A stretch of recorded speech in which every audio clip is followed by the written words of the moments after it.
Hey everybody, welcome to Office Hours. If you are in Clubhouse, welcome. We're broadcasting out to Clubhouse. We will have a two-way communication with Clubhouse sometime soon, but we don't have it just yet. If you are, but you're more than welcome to listen, and you'll see in the description for the show is a place that you can go to actually ask questions in Mukana.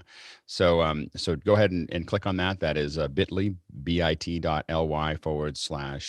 the office hours, or I'm sorry, not the office hours, / QTTOH. That's questions for the office hours, Q4TOH.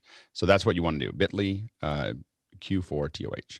And if you're on YouTube, you can click on the link below, and then you can click on that link below, and you'll end up in Mukana where you can ask questions as well once you've registered into Zoom. And so go ahead and do that. If you think you can answer the questions, we'd love to have you jump on the panel. We've got a great panel today and a collection of hundreds of years of collected experience in media production from all different aspects of media production, from live to post to graphics to audio. And so so it's pretty it's a pretty good group to ask questions of almost anything related to media and virtual production. Just put those into Mukana and then come and ask those questions. And if you're in the audience, ask questions and vote on the questions. Make sure to vote the questions up. That kind of defines, we spend more time on the front end of the questions than on the tail end.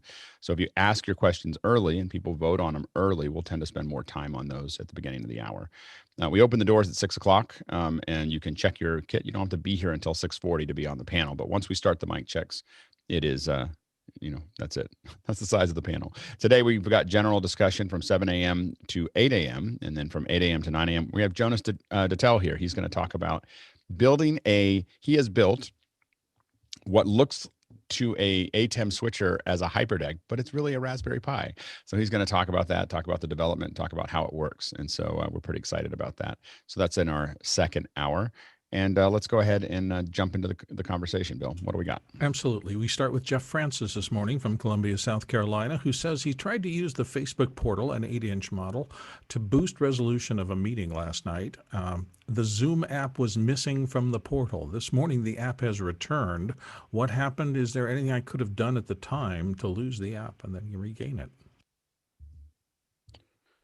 I didn't know you could lose the app. Go ahead, Jeffrey. The only thing I could think of is that it was going through an update at that time, because my Zoom portal is on the current version and it's there. Yeah, I checked version. I checked for updates while I was, this is over an 1.5-hour period. I was trying, rebooted it, reconnected it to Wi-Fi. The app was just not there. Searched the app store. The app was not there. Wow. And it had been there before, or was this the first time you did it? No, I've used it several times. I've had it for a month or so, maybe more, and I've used it to boost a bunch of meetings, and it was gone.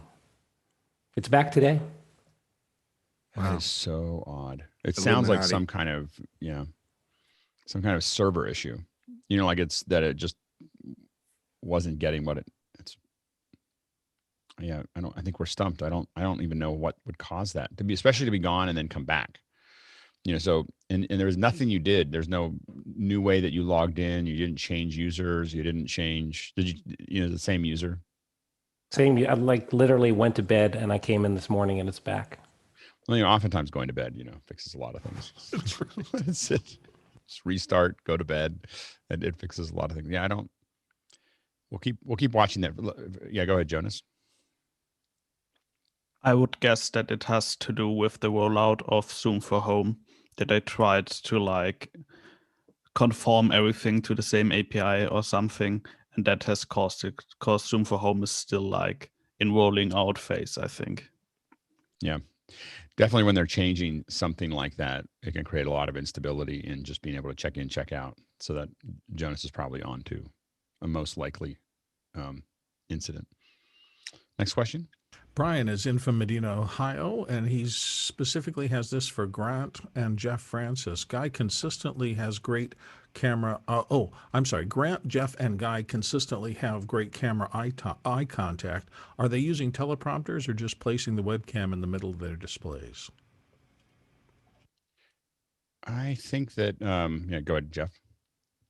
I do not have a teleprompter yet, but my camera is right there, and I place my large display with my Zoom gallery on the right and then the speaker view on the left. So I'm looking at Alex just slightly off image at the moment.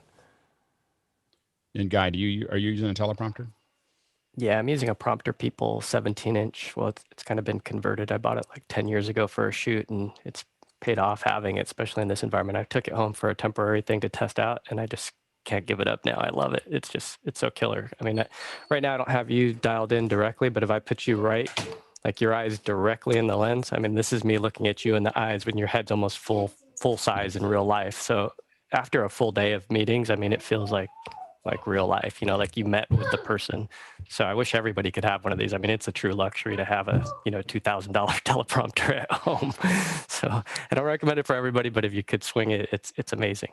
I found that, I have a bunch of the iCans, which we use for a lot of other things. They're like 12-inch mobile ones. And I have to admit that I'm about to buy the 24-inch Prompter People one, because especially with the grid view, I just can't figure out, the 12-inch wasn't big enough to make that work. And so I'm just going to put a bigger one in so that it's really full size so I can see what's going on. Go ahead, Chris.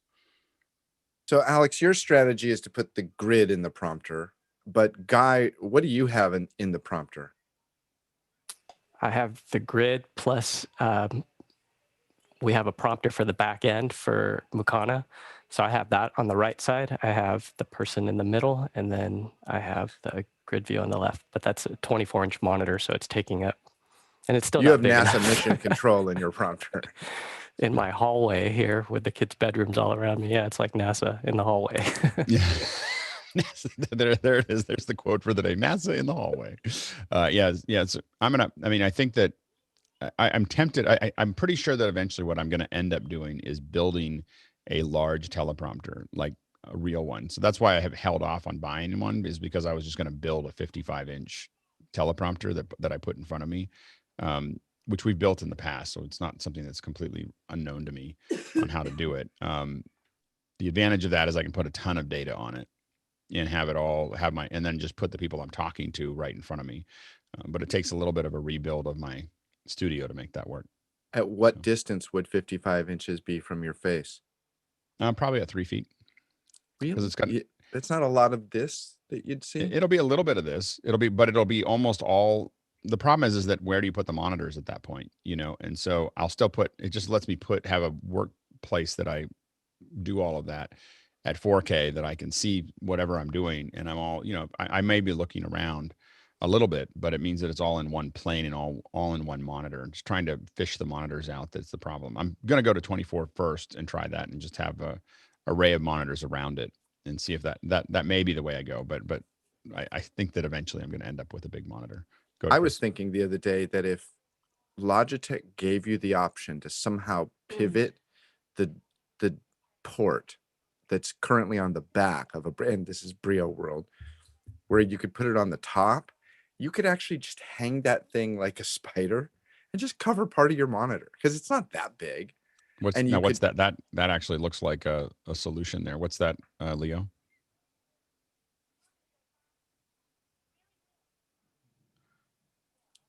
One of those buttons. Sorry, I was nowhere near the button. I didn't know you were going to unmute me. That is a Brio. So I was just holding it up to use it as an example. So the port's on the back of it.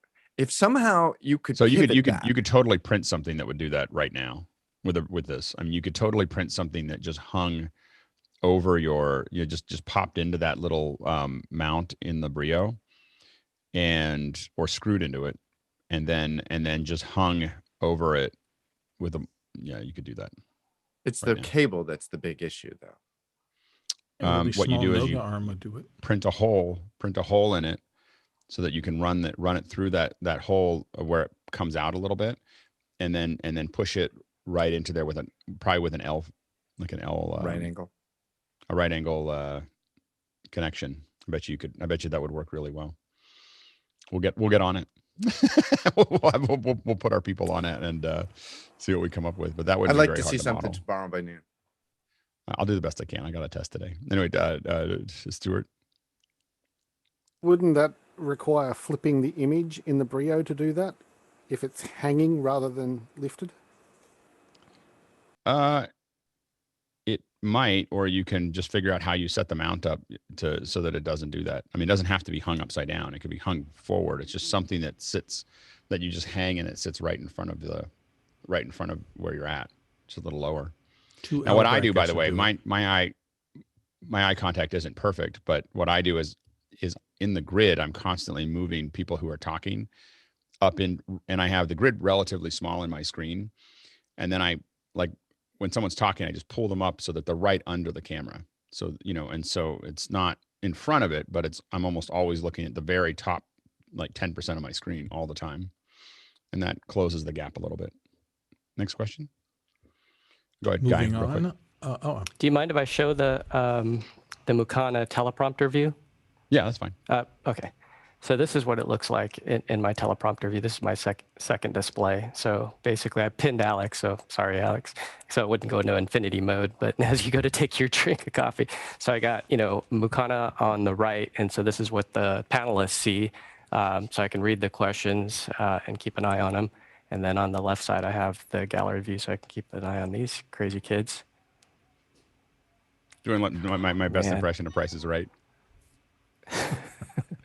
Need to do the Vanna flip. And new car. A brand new car. All right. Okay, next question.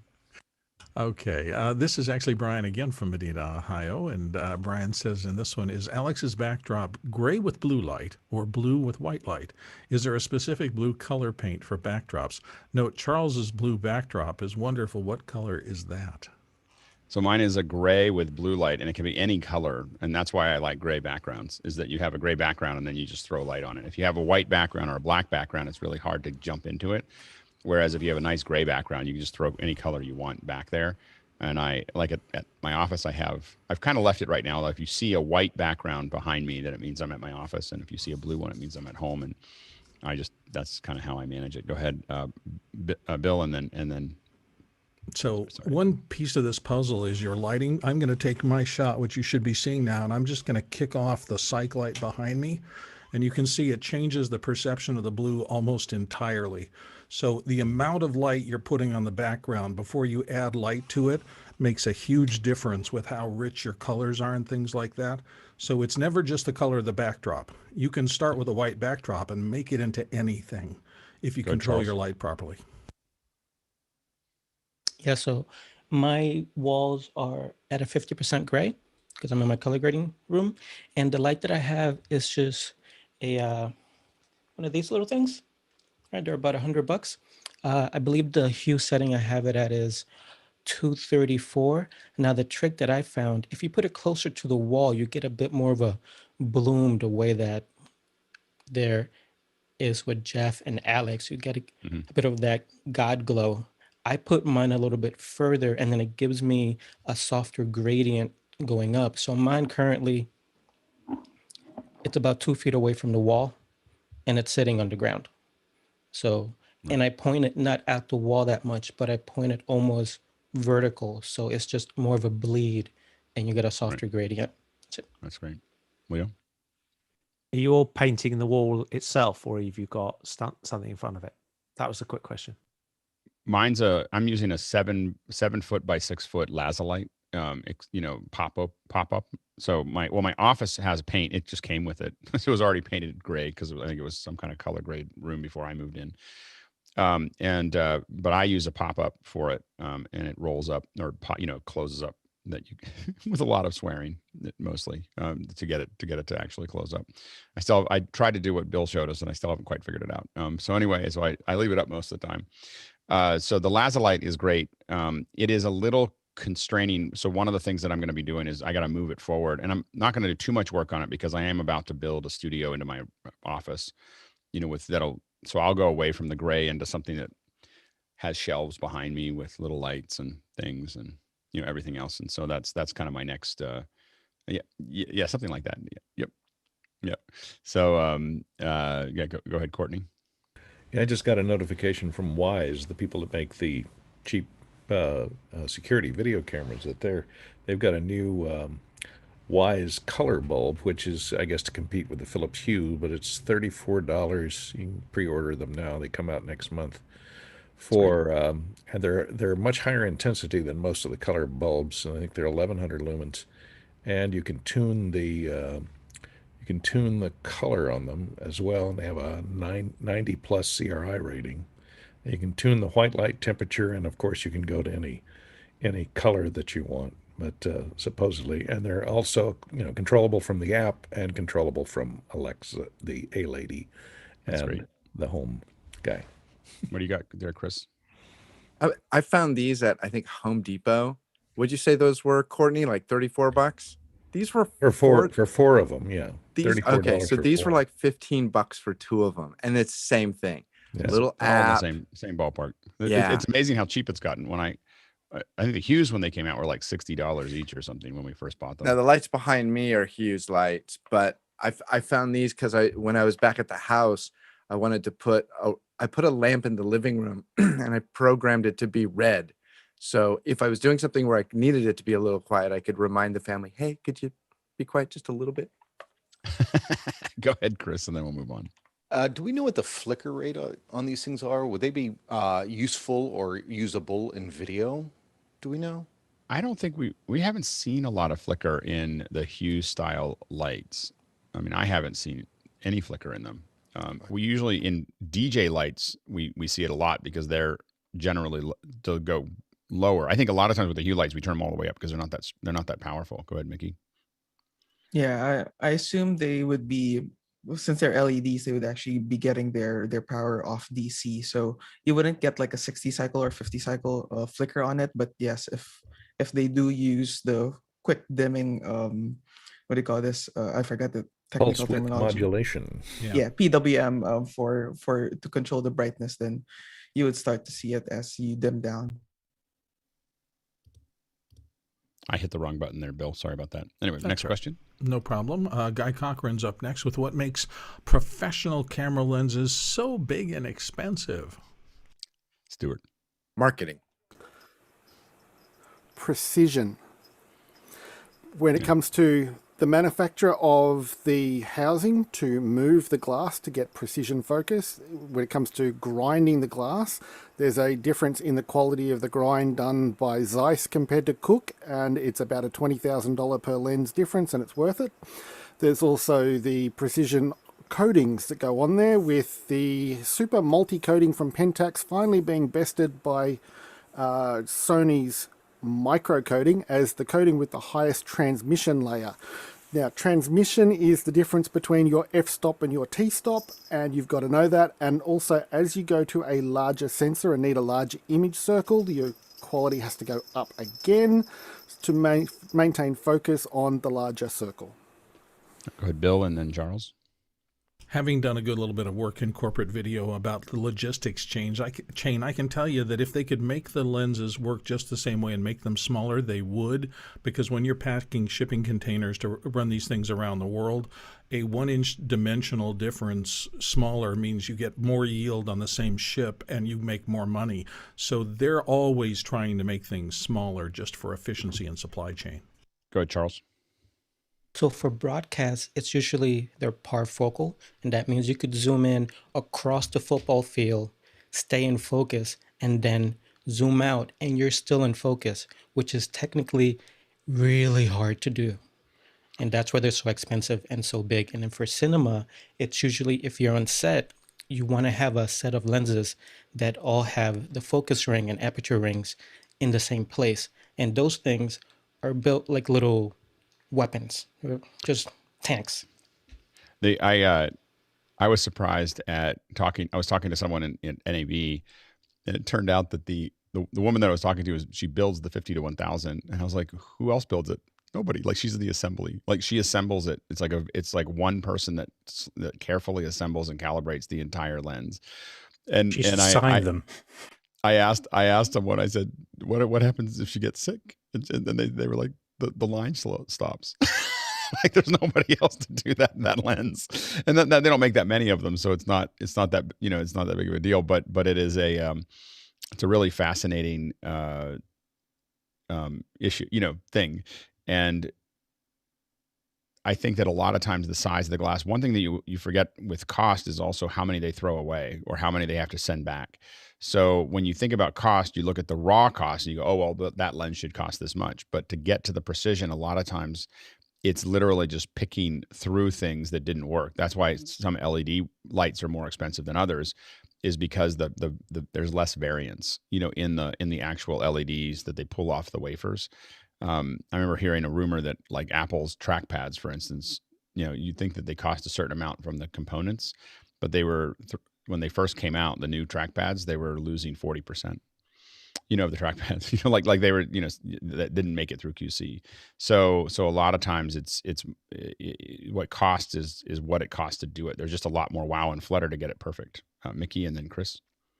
And just along the same lines of what Charles was saying regarding the physical size, you want, aside from having the focus rings and the iris rings on at the same plane, so that you don't have to keep on moving your follow focus or your focus motors. You also want to be able to use the same donut on the matte box. The donut is the rubber, usually the rubber piece that connects the actual lens to your matte box to make a sealed area there where light cannot leak in.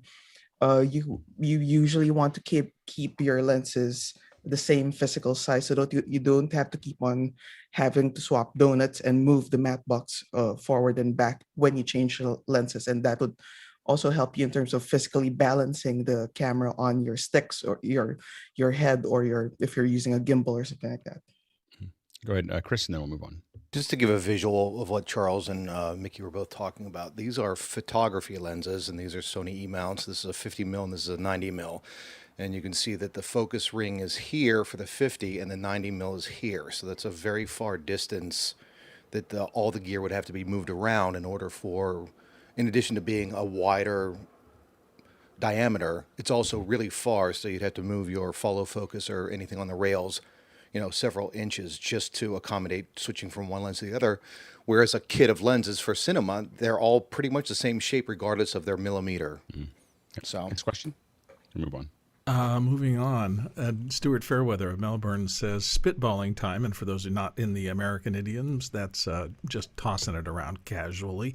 If you were a product design manager at Blackmagic Design, what one product would you want to bring to market? PTZ camera. I mean, there's so many of so many Blackmagic users that would, if they could have a PTZ camera that they could control from their ATEM, Blackmagic couldn't make enough. Like they just couldn't. They, in the typical supply problem, they would sell hundreds of thousands of those cameras, in my opinion. Because it's just in a $2,000 range, $3,000 range with a 4/3 inch chip, or in a crazy world, Super 35 or just a built-in lens with a 4/3 inch chip or whatever.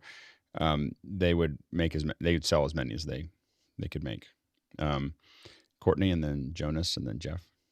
I kind of agree with Alex, only instead of a PTZ, I'd say they've got a lot of those 4K chips laying around from all their other cameras. They stick them into a small device and use the 4K to generate a 1080p and without any motors in it, and you could control all the color and everything like you can with their higher end 4K cameras, and just use the digital positioning and zoom within the fixed focal length lens. I think you wouldn't get the same look. The problem you really have with a wide look that you push into is you don't get the same bokeh. And so the advantage of having a PTZ that's going to change focal length is that you're actually going to get a softer background, which I think is part of why you'd want to go to a PTZ that looks nicer. Go to Jonas and then Jeff. I would create a box like the Stream-In Bridge, but the other side that could also remotely control the camera. So you could just chip a Pocket 4K with that box and control it from your ATEM. Right now, we send actual ATEM minis to do exactly that. So it does seem like an overkill. I do think that there is, I think that Jason was talking about this the other day. I think there's a market for the web presenter being compact, only doing, just doing it and just having two channels, but being kind of a closed link that did 1080p. If they just upgraded it and let you control through the web presenter remotely the camera, that would be killer. Jeff? Along with the PTZ, a new ATEM mini PTZ that would not only shade those cameras, but control those cameras directly from one one device. Yeah. Stuart? Just on the bridge, before I get to my point, I think we can expect a firmware update. Given that they already make bidirectional converters, I would expect the bridge is probably bidirectional. They just haven't gotten the firmware there yet. But if I was answering this question myself, how about Blackmagic do a full-size screen for editors and colorists that actually works in conjunction with Resolve properly, rather than having other brands' monitors being used, because their monitors for their cameras and what have you are already very good, so they should be able to make a good editor-sized screen. In general, I'd say the ability it would be great to have your screen know what Resolve was doing, regardless of whether it's their screen or somebody else's, so that I don't have to sit there and I get my project setting set up in Resolve, and then I have to then I have to go into my, in the current jobs we've been using a 310 and go back in and figure out, what setting in that 310 matches the Resolve, so that I'm accurately looking at what I'm seeing. Peter? Well, you mentioned the web presenter. I would love to see the A10 Mini stuffed into the 3/4 width 1U form factor, as opposed to this form factor. I think there's a huge market for the A10 Mini not to have any buttons. Right. Just make it small, make it like the web presenter. Make it like the web presenter, but have all the capacity of the A10 Mini, but in a web presenter form factor would be amazing. Amazing. Bill? I know we're not going to get it, and I know it's going to disappoint the world, but B-Raw in Final Cut, if he just mentions it, native support, that would be... I know 1,000 reasons that. No. There's only one reason that Apple thinks that they should do it, and they think that Apple should do it, and they'll just sit there and go back and forth. But they want access to the M1s natively, so come on, guys, get your act together. Alex, and then Guy. I suppose a version of Blackmagic Raw that actually has the sensor data in it and doesn't actually make it kind of almost raw but not quite. I suppose that would be a good thing. I did think of something else, but I can't remember what it was. Okay. Yeah, I'd love to see a $500 webcam that was a large sensor, so either Micro Four Thirds or S35. But there's a pocket there that's in the $500 range that people that are working from home just need that higher quality. So I would love to see that. I don't know if they're going to bring that, but we'll see. An 8K pocket is probably my guess as to what's going to be unveiled. Yeah. Not a 16K pocket.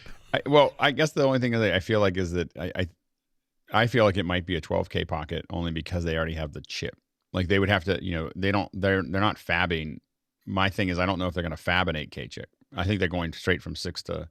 They have a 4K chip, a 6K chip. They've already put a 12K chip out. Why build a fab why fab? Because now these chips are their chips. So, which is kind of amazing that they've gotten to the point where they're making their own chips. But now they made a 12K pocket for like $4,000 or something would kind of trash the market, So and it doesn't compete with the 12K Ursa, because the Ursa is an entirely, like, we use Ursas and we use pocket cameras, and they're not competing at all, because there's all these services that the Ursa needs, for a real production that costs more to do. That's more than the chip. Go ahead, Courtney. Should we put together a office hours pool, have everybody kick in $5 or $10, and the winner, whoever's prediction comes true, gets the new product? Yeah, absolutely. Go ahead. If they do 12K, Alex. Invest in Seagate and Samsung, because boy, those storage sizes. Yeah. T5s are going to need a T12 for that. Yeah, T5 will be like 5 minutes of footage. We'll go back to the 7 minutes of footage that you get with film. Go ahead, Alex. Whatever it's the product manager, whatever you announce today, that if you order it today, you get it this week. With Blackmagic has gotten better at it. In defense of Blackmagic, they've gotten better at being able to ship when they announce things, but they still get a little excited and they put stuff out. We used to. The funny thing is that when they showed stuff at NAB, we used to know that stuff would probably get to us March of the next year, because they didn't want to show up at NAB trying to explain why it hadn't shipped. So it was always, everything had shipped by the time of the last show, had shipped by the next show. Next question. Moving on to Jeff Francis from the panel here, and Jeff says, YouTube is giving me this error. Your encoder is sending data faster than real time, multiple seconds of video each second. You must rate limit your live video upload to approximately 1 second of video each second. 1080/30, 5 megabits per second stream. The NTP server number 1 is time.apple.com. Go ahead, Stuart. Okay, there's probably multiple reasons for it, but one that I recall seeing that came up with the same error was actually having 2 concurrent streams going to the same YouTube server at the same time with the same stream key. So you might want to double check there's not some device somewhere on your network sending a second stream that you're not aware of. Yeah.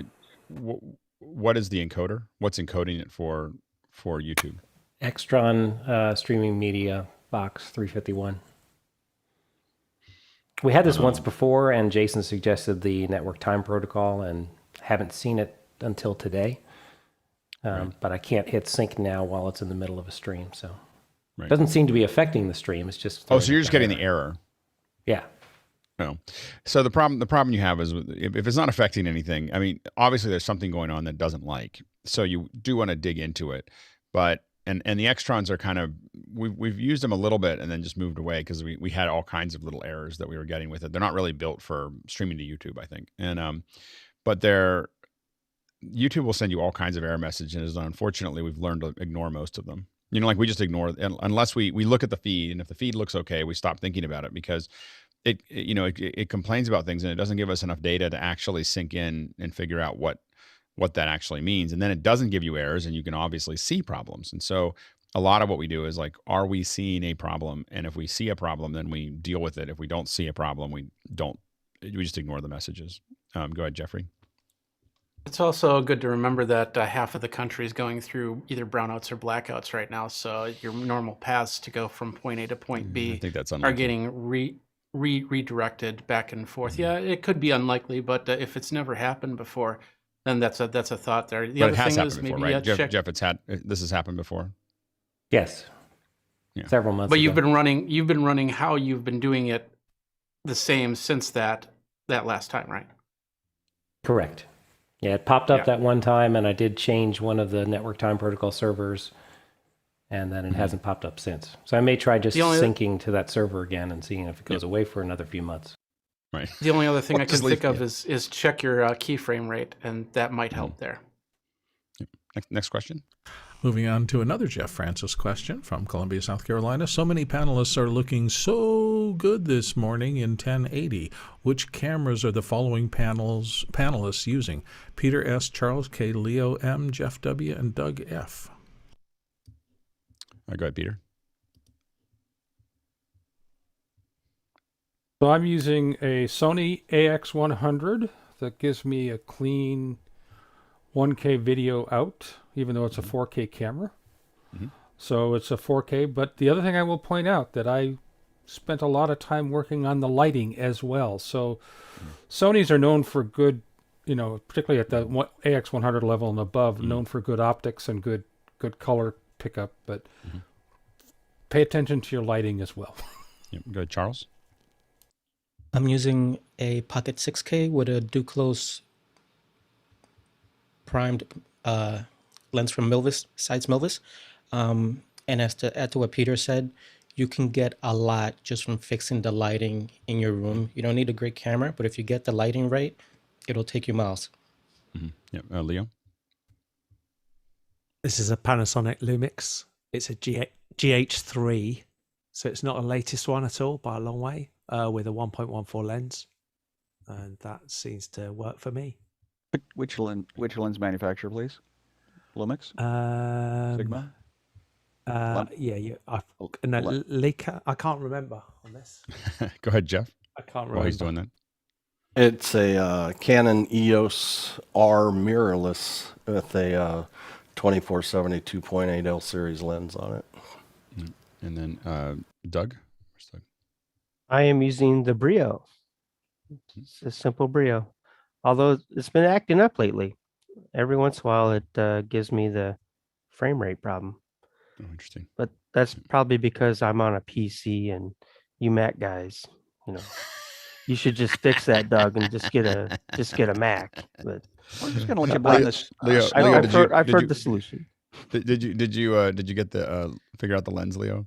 No, it's just, I think it's just the standard. I think it's a Panasonic lens. Right. That's the kit lens, probably. Yeah. That's no, 1.4, well, though. it is. It's the 1.14. It's not. It's very rare to see this lens. Yep. The normal one, I think, is slightly different to this one. I just ended up with it. It was one of those lockdown grab, and it's just worked. Next question. Peter Moore of Auckland, New Zealand says, a while back, I asked the panel's thoughts about OBS Ninja, and the first response from Jason was, why would you? Which at the time was valid. Panel's thoughts now?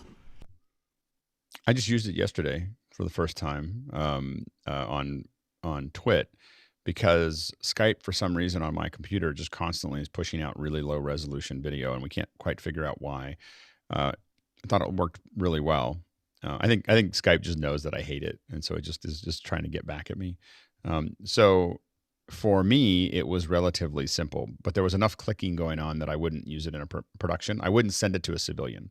So I think that OBS Ninja works really well for, I want to connect people that are going to be patient, or I can see their screen, or I can, but there was enough like wonkiness to it as I got into it that I was like, oh, this isn't going to be as simple as Zoom. Like it's not, I think that the video quality is pretty good. I have a relatively simple network in my house, and so it didn't have to what WebRTC is known for is not being able to traverse complex networks very well. And Leo's already had problems with that. And so that's what's held a lot of us out. And again, the web interface for it was wonky enough that I was like, I'm not going to send that to anybody that is non-technical, and most of my shows are sending things to non-technical people. For technical folks, I actually think it's a really good solution. like I think that if it was us doing a panel, I could totally do OBS Ninja and bring it in if I wanted to do point-to-points. If for some reason we didn't want to use Zoom, it would actually work pretty well. Go ahead, Jonas. I really like it when I can't use Zoom. And the one thing I do when I have non-technical members join, you can actually customize the link to a point where they just open the link, agree to access to the camera, and from there on, I take everything over. And you can select you can select inputs when you take over. That was the issue. Not it was like via the GUI at the moment, but what we do, we send out a test link and we get the results back. And then I can say which of these cameras I want. Right. Yeah. Now go ahead, Leo. So the only problem I find with this, and with all very similar products on a Mac, it's the Mac and trying to get it through the permissions to get through Chrome and everything. I find that to be difficult at times, particularly when you're trying to explain to somebody to get access to their camera and they're having to cycle through. Yeah. Yeah, it would be too many clicks for what I'm doing, but I think that if I was bringing a technical crew in, I think that it would totally be fine. Next question. Alex Lignowitz of Toronto, Canada says, what's your favorite end-to-end streaming solution, either on AWS MS or Mux.com? If we're going end-to-end, like glass to glass, for me, currently, the only one that I really am familiar with enough to use is AWS. I don't know the other ones well enough to say which one is better. Go ahead, Jonas. I have a third one, which I played with, which has similar things than Mux.com, is API.video. They also deliver your video pretty great. And you're able to do everything you need to do so you're sending a contribution into the cloud and then transcoding it and then delivering it to a player? Yeah, correctly. Wow. Yeah, they even give you the player or the link for your own player. That's pretty cool. No, definitely check that out. Next question. Michael Marsh in San Anselmo says, I need XML for a workflow on Mac. Is there an app besides Excel that can open XML as a spreadsheet? I don't know if Numbers does that or not. I don't know if I've tried. I think Numbers will open it as a spreadsheet, but I'm not 100% sure. I mean, generally, if Excel will open it, so will Numbers, but I haven't tested it. Go ahead, Courtney. I think OpenOffice, which is from Apache or is available on the Mac or the PC, and it'll open, it's a clone of Excel, and it'll open XML files. Go ahead, Bill. Do the tools from Intelligent Assistants, I mean, I know they have a lot of reporting tools that report XML out of Final Cut a ton. I'm wondering if some of theirs might parse, and there's also another one, and I know that I can see the guy who codes it, Bailey. That might be another solution because it scrapes data out of files and presents them in spreadsheet format, but I can't remember the specific name of it. Kevin Bailey's program. Yeah, go ahead, Jeffrey, and then Jeff. There are a couple add-on programs for Google Sheets that allow you to import XML as well. I'm not sure what they are. Go ahead, Jeff. I just tried Numbers. It did not open XML. No. It said it cannot open XML format. All right, next question. TJ Asher of Minneapolis, Minnesota says Rene Ritchie was lauding the Canon C70 cinema camera, which retails for around $5,500. What are the features or factors that make that camera a worthy candidate over something like the Blackmagic Pocket Cinema Camera 6K for less than half the price, actually more like a third? Both have a similar DSLR form factor over a traditional cinema camera format. So that's it. I think Rene likes Canon cameras. I think that's the main thing that I could see is for using the video cameras that you're more comfortable with. You're just more comfortable with that form factor. Go ahead, Mickey, and then Bill.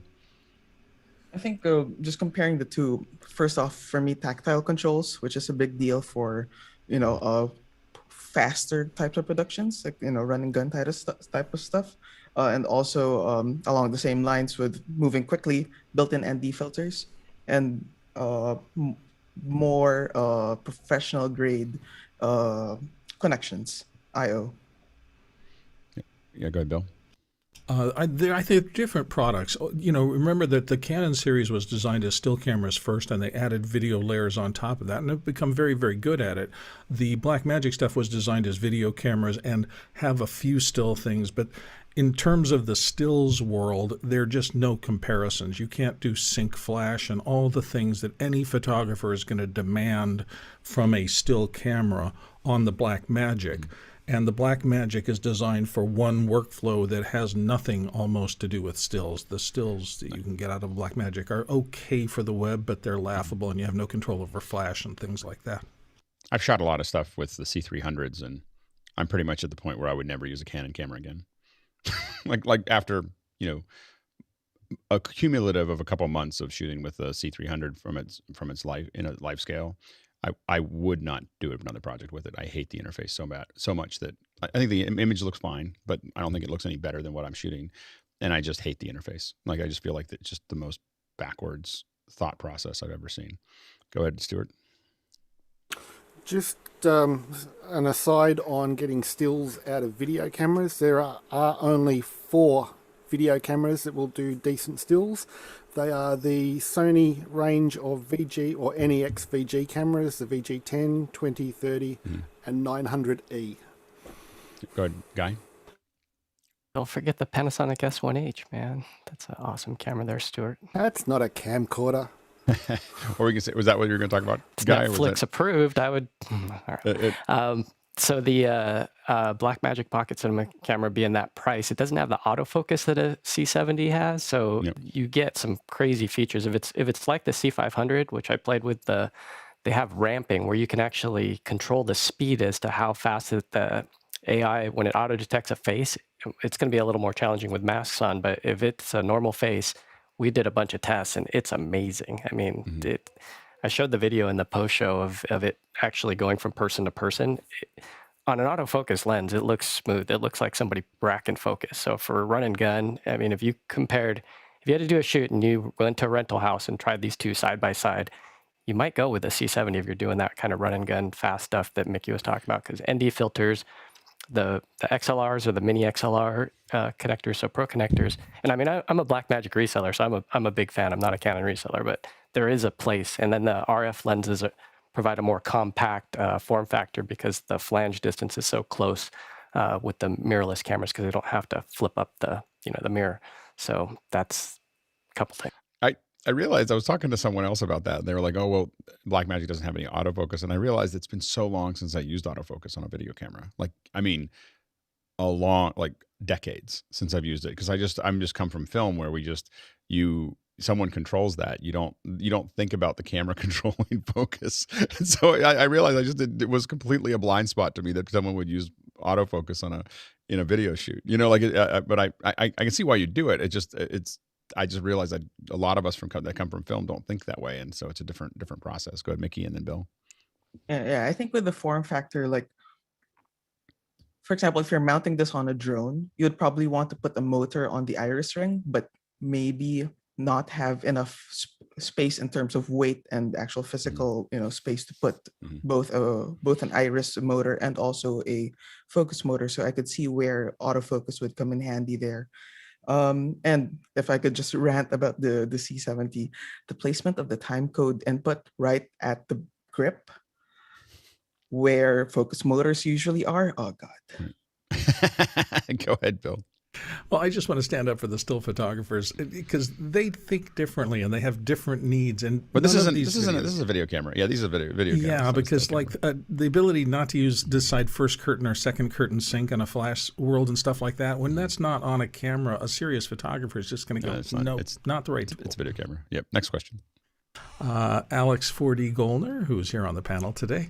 What would be a good setup to get PQ HDR output from a Mac while editing video or making motion graphics? Spending less than $1,700 US would be great. Charles? So usually PQ would be managed on the monitor end from my experience. And what you want out of your Mac is just a clean signal. What I'm using is Blackmagic Ultra Studio 4K Mini. It's about $1,000. I got the rack mount for it, so it's sitting right next to me. There are some monitors that do PQ mapping that are not as expensive as the Flanders. EIZO makes some great ones that don't get to the brightness of let's like 1,000 nits, but the PQ mapping will let you see all the data that you're getting. So those are pretty good, but I'm having a hard time getting under the limit. Alex, you got any suggestions? The one that we see most often in facilities that are tying this out is the Blackmagic SDI to HDMI 8K monitor.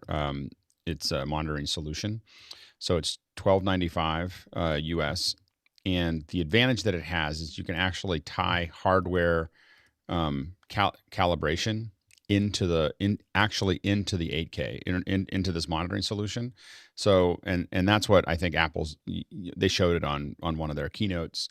And what we've seen we've gone into houses that have a whole bunch of monitors. They have SDI going everywhere, and then they have these boxes underneath every one of the monitors. And so it's SDI in, it's HDMI out. You can set you can set LUTs right there in the box, and it doesn't require a computer. It can just be SDI in, HDMI out. It's not but it can output that computer, output. And so, but that is what we've seen the most. As far as the big thing is you need a piece of hardware that you can put calibration tools in, so that you're taking over from the TV. So you put a sensor on the TV, and then you're not using the TVs, because most TVs don't have the ability to really calibrate. So you need something in between to do the calibration and change the colors and everything else to get it to accurately hit.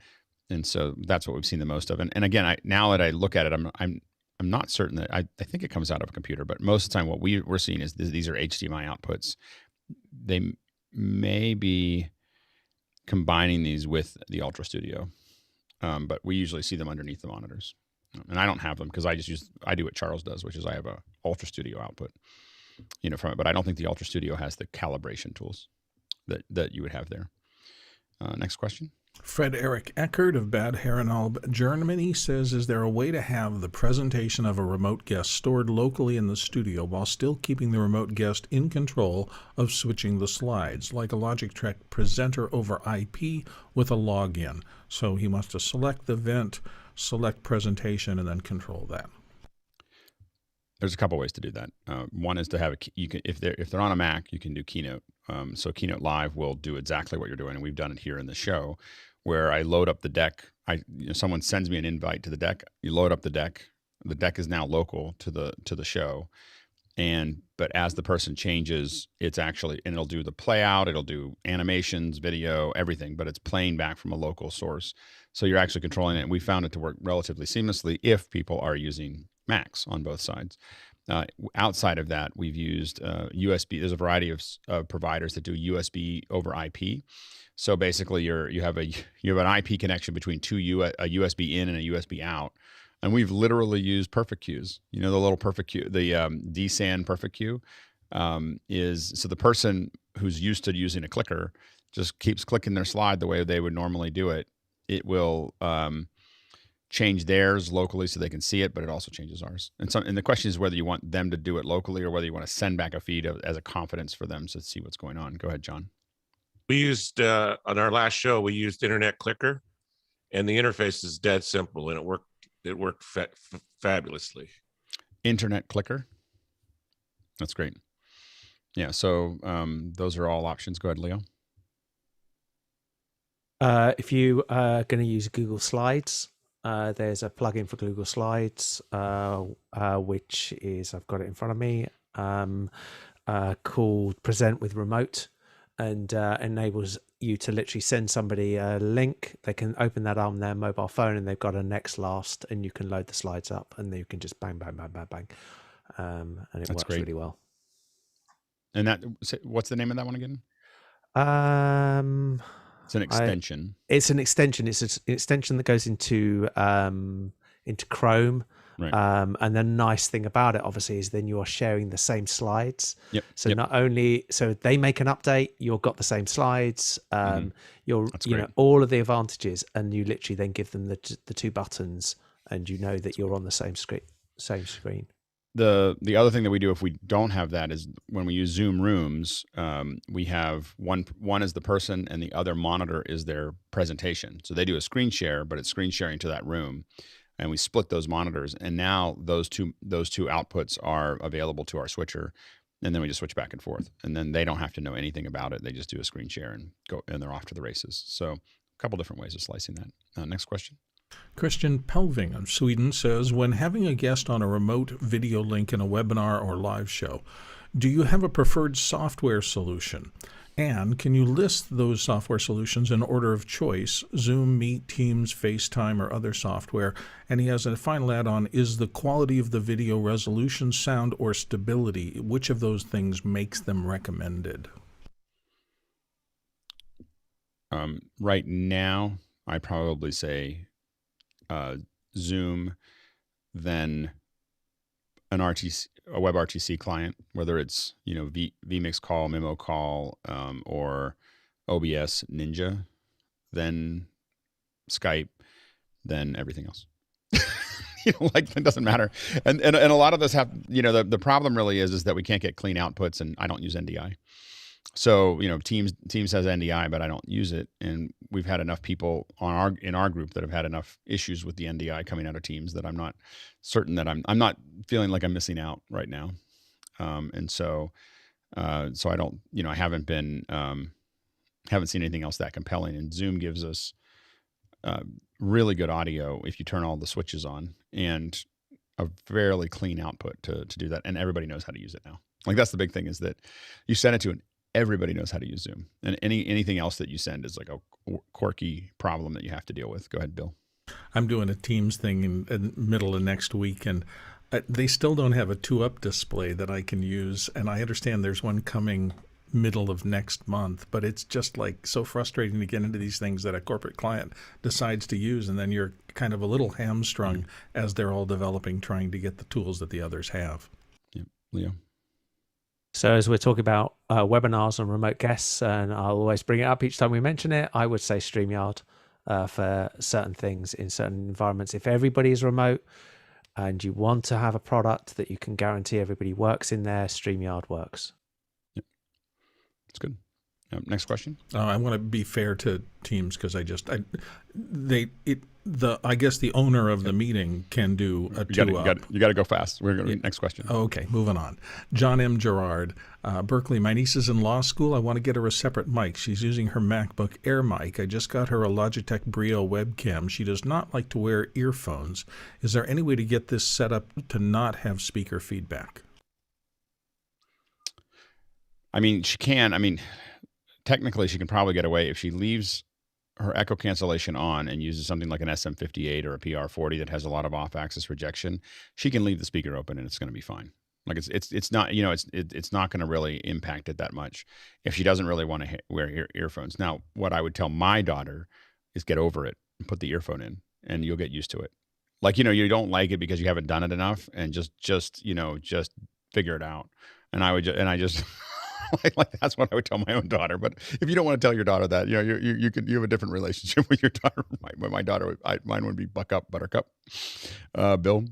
I would say that we've talked about these really super small security earphones, like the one I'm using, the N-Ear, but the Bumblebee and things like that. They are so small that nobody will know you are ever using it. It will be clear as a bell, and they're small and easy to travel with. They just have an 1/8-inch thing, so you can just literally plug an extension from, Radio Shack doesn't exist, but from Amazon into the sound output port, plug it into that. It'll hide. No one will ever see it. You'll hear clear as a bell and never have the echo problem. Got to move faster. Yep.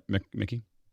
Yeah, with something like the Bumblebee, I've had talents like totally forget that they had it in their ear and just walk off set and go home. Yep. And a lot of chasing with that. Yep. Go ahead, Guy. Yeah, I would say this USB mic from Rode, that's the only USB shotgun mic. I actually took this from my son. This is his setup right here, but basically it's a flexible arm. So he's always getting up, and it would be terrible to have him ripping that Pulsen or whatever off. So I just set this really close to where he sits, so it's just right out of frame, and works great. And does he have an open speaker? He does have an open speaker. Yeah. Okay. There you go. Next question. Moving on to Dave Chalmers of Glasgow, Scotland. Anyone seen a comparison of the new EIZO CG3146 UHD reference monitor versus the Sony X310 for grading? Go ahead, Charles. I think at that price point, you cannot go wrong with either.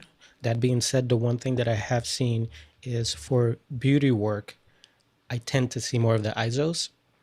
And for video work, I always see the Sonys and the Flanders. As far as the EIZO, the little calibration thing that comes out, it's okay, but I would always calibrate dead center of the screen. I've seen some issues before where that little patch gives a little different rating than the center of the screen, but they're both great. So if you're spending that much, I think you're in a good place. It's really nice to have you on the panel, Charles. I just want to tell you that, you know, like there's a level of, the whole game went up because we have, like that we have a lot of experts in a lot of areas, but in the color grade, but having someone who can answer that question and nail on is amazing. Anyway, okay, next question. Mickey M. of the Philippines. Zoom has an event on February 17th, 10 a.m. Pacific Standard. An invite says, ask Eric Zoom platform and security updates. And Zoom founder and CEO Eric S. Yuan wants to hear from you. Do we think this is something relevant to what we do? Yeah, it's probably very relevant to what we do. And unfortunately, I have to do other things. Otherwise, I'd be in that meeting, raising my hand. But hopefully some people go in and represent us a little bit. Go ahead, Jeffrey. Yeah, Eric's been doing AMAs since May of last year, so I have a feeling that's what that is. But hopefully we'll see more of those. But I do think that the team is looking pretty closely at scalable events. I think that this is a big market for Zoom. I don't think that they're not looking. So next question. James in Dublin, Ireland says, when using the mute all keyboard shortcut in Zoom, a small confirmation window pops up. Is there any way to mute all without the pop-up?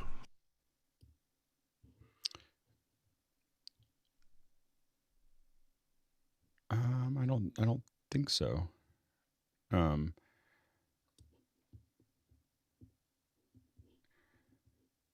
Yeah, I don't think we have a solution for that. Go ahead, Jonas. Can't Zoom OSC do that? Zoom OSC might be able to, but I think you'd have to have Zoom OS. Everybody has to be on Zoom OSC, I think, to control it. So I think that would be the issue. Next question. Peter Moore, Auckland. I have two people from different industries that would like to get on as a second hour. One is in the adult industry and would like the panel's thoughts on getting her on to answer tech questions, given it propelled the internet video industry. And everything we're doing now, WRT streaming video on the internet, was pioneered by that industry. I'm gonna cut this one off real quickly. We're not gonna do that. So just letting you know. All right, next question. Moving along, Rick Coombs of Columbia, Tennessee. What is a good video camera that can shoot approximately 85 to 100 feet away? He's using the Canon XA40, but was wondering if there's a better one for under $2,000. This is for our worship service lessons. Yeah, go ahead, Peter. I'll say it because I've used it at that distance. The Sony AX. He says video camera, so it's a Sony AX100 or its replacement, the 700, which are both under $2,000, and they have a decent zoom that will go in and out, and they give you clean output. Next question. Andrew Walton of St. Nicholas says, when color correcting BRAW, in Resolve, the controls allow great control. How does this compare to using the file in Edius or another editing system without native RAW support? I think you're going to have, yeah, go ahead, Charles. Yeah. In Edius, I've heard some people have some issues, so I've sort of stayed away from it. In B-roll, I would definitely just work in Resolve. Yeah, I would just stick with Blackmagic when it comes, because they're doing the whole pipeline at that point. So I would just stick to that. What do you think, Alex? I think that B-RAW is built for Resolve, and if you're going to shoot B-RAW, you're going to do the color in Resolve, and if you're doing it some other way, you're just getting yourself into this weird spaghetti thing that isn't going to ever work. That's my opinion. I started with Resolve just to deal with the B-RAW and then do the color correction and then export it out as a HQ or 444, XQ or whatever out to do something. So that's how I got into using Resolve, was processing B-RAW, but I would do at least the first pass in B-RAW and then put it out into some other format. You're not going to ever get the full, I just don't think it's going to work. Go ahead, Stuart.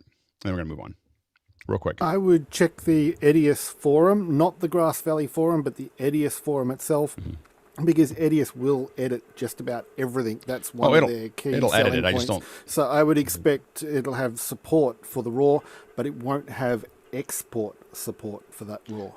Well, and also it won't. I don't think it will. I mean, there's so many advantages to editing RAW, because, like, for instance, if you do an export you do a collect and export, and you want to only have head and tail, like it can write that RAW back out, and nothing else I don't think does that. Anyway, next question, real quick. Ken Jordan in London. I have a ton of beautiful Nikon glass, or Nikon glass. I have just found out that the Ursa Mini Pro 4.6K G2 can use F-mount glass. Can the Ursa be controlled via the ATEM Mini Pro ISO, like the Pocket Cinema 6K can? Yes.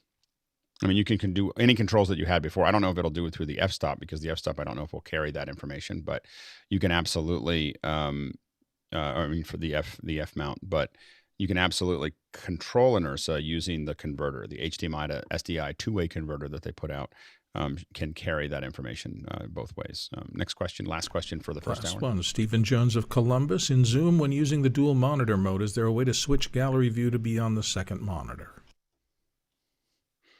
No. it's constant upset for us. So anyway, yeah, no. All right. Let's jump into the second hour. We have Jonas to tell here, and Jonas has been part of our community for quite some time, and he has created Playoutbee, which I just think is the coolest thing. So this is Jonas. Tell us a little bit about what it does.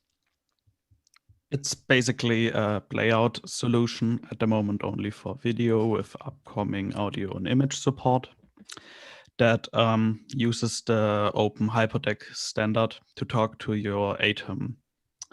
So, yeah. So pretty much everything that the Hyperdeck does, you can do. There's a protocol for it, correct? I mean, there's pretty much any instruction you want to send to a Hyperdeck is available within the API. Is that right?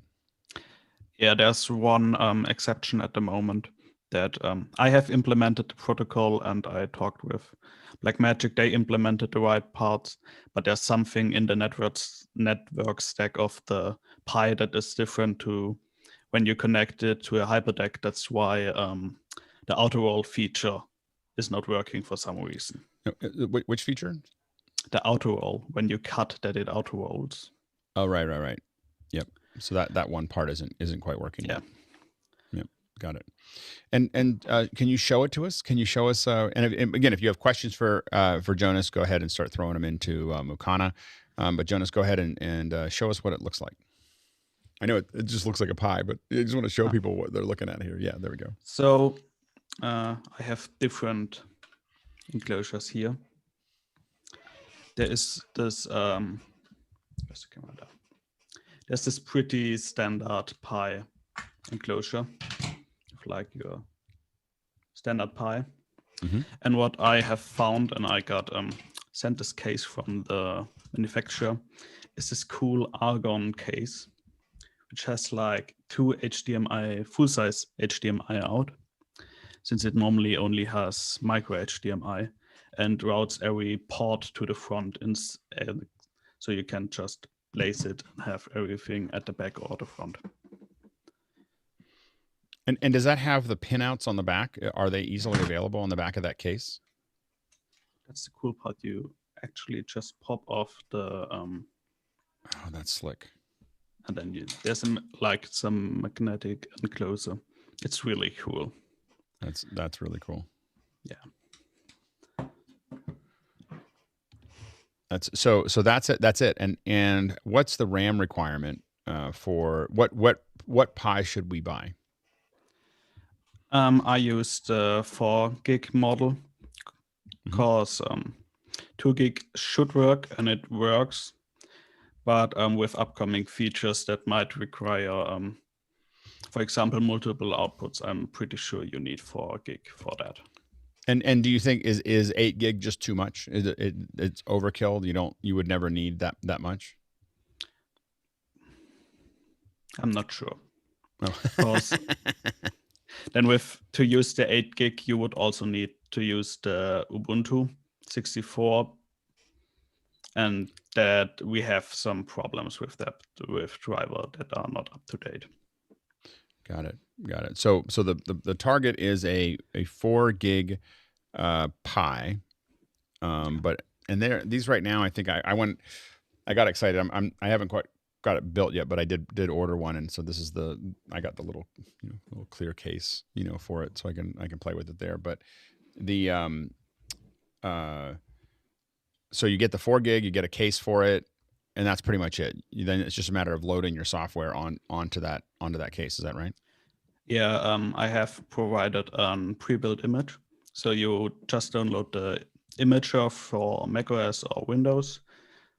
Use the image file and write it to the card, and as soon as it starts up, you can find it on your local network as Playoutbee and configure everything over the web interface. So you don't ever have to touch the Linux part, which is often a lot of users say that's the scary part, and they have never worked with a Pi, but you don't really work a lot with the Pi. And what does it take to install the image? What do you do to install an image for folks who haven't used Pis before?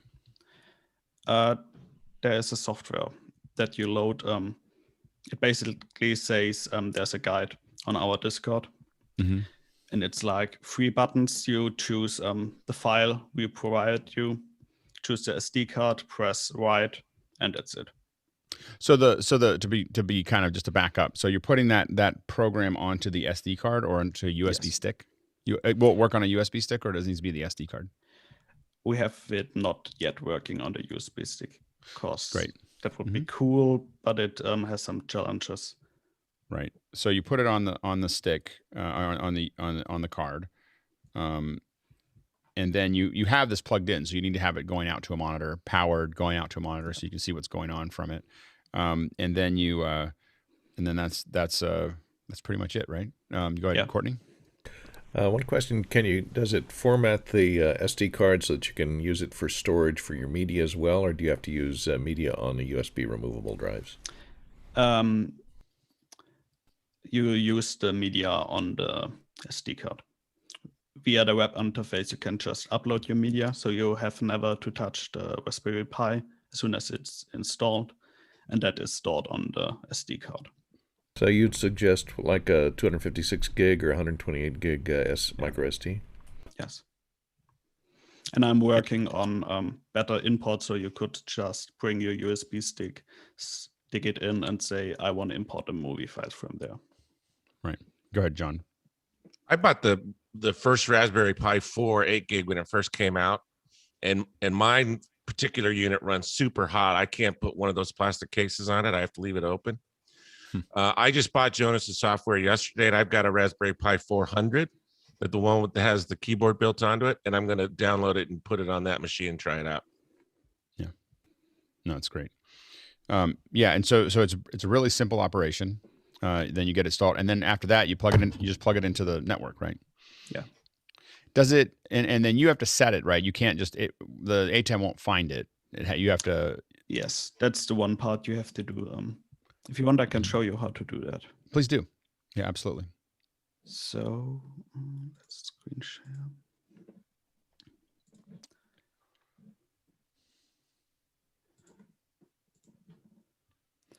So you just open your control interface, then you have all your media, can upload, play, stop, set the loop, see the time code, and to do all the settings. Mm-hmm. And then that's the one part that's missing in the web interface, that it tells you directly the IP address. Mm-hmm. If you have problems with finding that, we are on Discord, and there are like over 500 people that will gladly help you find the IP address. For example, you can just ping Playoutbee, and then it will say it to you. Then you get the IP address. With that, you go into the ATEM control, and here's a Hyperdeck tab. And there's one weird thing. You only can press connect if this wasn't connected. There's a trick. You need to delete the last one, connect, and then re-enter the last one. So if I want to connect it right now, I would put the IP address into here. I think that's right. And since it's already connected, I can't connect to that. If you need to reconnect, you need to input a false address and then the right one again. It finds it. That's great. It just shows up as a hyperdeck. That's awesome. Yeah. And the so you have it all set up, and then the playout is just you're hitting play. You can't have it auto roll, so you can't cut to it and have it automatically jump right now. But otherwise, you just hit play. Yes. A thing we did for to combat that, for example, my Stinger transition that cuts and plays, that is just a macro. Oh, macro, right? Because you can have, a lot of people use it with like 4 macros and trigger it via companion or something else, and then it plays and then switches. Now, does it talk at all to companion or OSC, or does it have any kind of those kind of interfaces? It has HTTP API that is open. Mm-hmm. That way you can tie it into companion. The Hyperdeck module from companion does not work since they detect what type of Hyperdeck it is. I am in the talk with them to fix that. Right. And in the next version, I will also add OSC, and you get all the documentation for the internal APIs, because if I can do something, you should be able to do it also. Like it uses WebSockets in the backend, you can use that, or the HTTP calls. Right. That's great. Let's jump into some of the questions, Bill. We actually have a ton. Jeff Francis of Columbia, is there a turnkey pre-configured Playoutbee Raspberry Pi product available? At the moment, no. But it's should be easy enough to do it yourself. And if you have any problems, you can write me or join the Discord. Seems like a market. Will help. Seems like a market opportunity. Get that on Amazon. You have it in like $150. You know, like I know it'll drive Jonas crazy because he's like, it's just so easy just to do it yourself. But if someone bought $100 of parts, spent a little bit of time installing them and sold them for $175 or whatever, probably sell a lot of copies of it. You know, like just saying. And there's and a Jonas robust thread in the chat of people posting cases. I mean, there's all sorts of talk here about cases with HDMI and cases. So there's a ton in the chat already. It's really interesting. It always amazes me because I do the same thing. There's things that I'll just buy totally built. Like I don't want to figure out how to do this, and I'm just going to buy it. Even if it's simple, there's an enormous market for. I mean, you look at IKEA. You buy stuff from IKEA, and you can pay someone more to have them come and build it for you. You know, so there's always people who just want it to show up as a box that you plug in and it does the thing. So the problem when you sell that then is that with all these little quirky things, you're going to do a lot of support because now you're the person who sold it. So that's the other side of that. Next question. Bo Cordell of Charleston, South Carolina says, does Playoutbee preserve VANC or video ancillary data? No.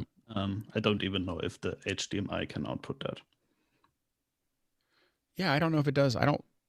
It must be able to put, it's not in the same format, but it has to, because it has to be able to send closed caption. The bank data is where all the closed caption goes. And so it's going out there somewhere, but yeah, I don't know where it is in the HDMI chain. Next question. Jeffrey Powers, Madison, have you tested on the NVIDIA Jetson? Not yet. The next build will be available for that processor too. And what's the cost, Jeffrey, on the Jetson?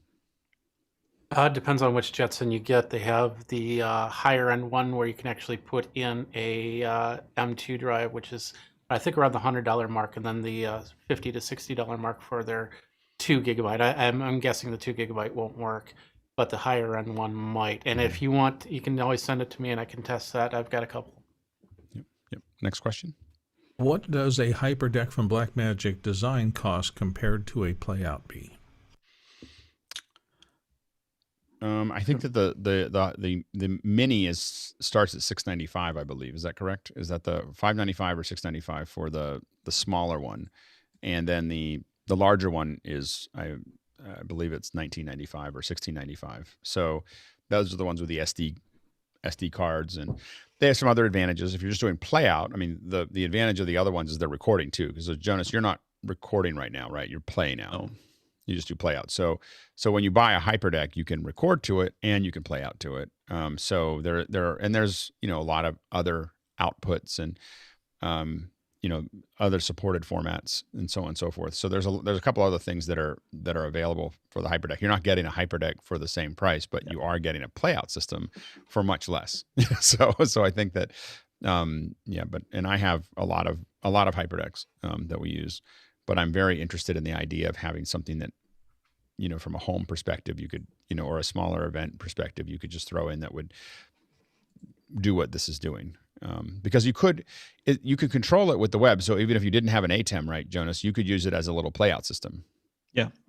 I use it all the time for, the biggest use was like a video wall or just a digital signage. Mm-hmm. So it'll do looping. Yeah. Will it loop through the playlist? That not no. Mm-hmm. So it'll loop a video. Yeah, but that loop will be seamless. Yeah, that's great. And how is the playback quality? What do you mean? Is it frame for frame? I mean, I think that we were talking a little bit about with some graphics. There's a little bit of tearing here and there. Yeah. There is some tearing caused by the driver of the Raspberry Pi. Uh-huh. But for example, it only shows on graphics that move fast and not on everyone. We don't have that nailed down why it's caused. It's not like bitrate or anything. Right. Yeah. So if you're playing regular, and we've seen that kind of tearing in other players too. Like it's not unknown to even on a Mac. Graphics tend to tends to be something going on there. But if you're playing video, it plays just fine. It's just like if you're regular video, it's playing out just fine. Next question. The last one came from Roscoe Jones. This one comes from Charles Klein in New York City. How many iterations did it take you to arrive at the current version, Jonas? A lot. Yeah. There was quite a bit of research and development needed to get it stable. I did not, at the moment it's very stable, and I even rewrote the roll code, which is the cause why there are no updates for the last month, because I rewrote everything to be even more stable and have OSC inputs and stuff like that. It does. I will say from my experience, my not scientific, but just anecdotal experience, I feel better when I know that someone from Germany is writing code, because there's an obsession with clean code that seems to be in the culture, and so things move a little bit slower than other locations as far as new features, but they generally are pretty rock solid. So anyway, so I'm excited to play with it. Next question. Jeff Francis is back from Columbia, South Carolina. Can you give a link to the case with the 2 full-size HDMI ports? I have put the Amazon link in the chat. Thank you. Saw that. Next question. Stuart Fairweather from Melbourne. Covering the basics, is this only for the rack-mounted ATEMs or the minis? And is Playout over the network or via the HDMI output of the Pi? It's via the HDMI output, and I think even I tried it with the television studio, so I think every ATEM should be able to use it. Yeah, it's the same protocol, from all the ATEMs, so they're doing the same thing. Next question. Patrick Shonis of Little Rock, Arkansas says, how stable is the solution? Is it beta or stable enough to use in production now? It depends. If you try it and it works once, it works twice. I have no user coming back to me and saying it crashed mid playout. But if you do really important mission critical events, I would use a Hyperdeck for that, just because of the nature of it's on a Pi, and but it's stable. Right.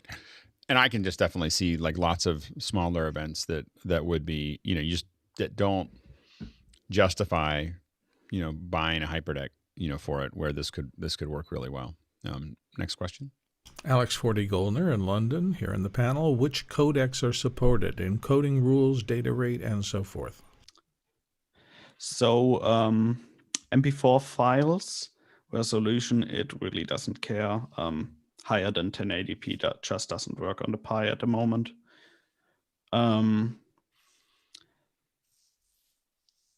H.264 as a codec. I am working on getting H.265 enabled on the Pi, because in theory they have decoders for that. But yeah, Chromium doesn't want to do that. And data rates, I just tested a file with 20 Mbits, which was no problem. That's great. Go ahead, Courtney. Does it support MOV wrappers, different wrappers besides MP4? At the moment, only MP4. In the next version, you can switch it to use the VLC player of the Raspberry Pi as a layout, since that supports the more hardware than the browser does. And then there will be MOV files, and then I think it can play almost anything. That may also fix the tearing, because the tearing that we see generally is related to Chrome. I mean, that's the tearing that we've seen in that area. Yeah, it fixes it, but the bad part is if you move a window quickly around the desktop, the tearing is there. So it was can't do much about the display stack. Right. Yeah. Next question.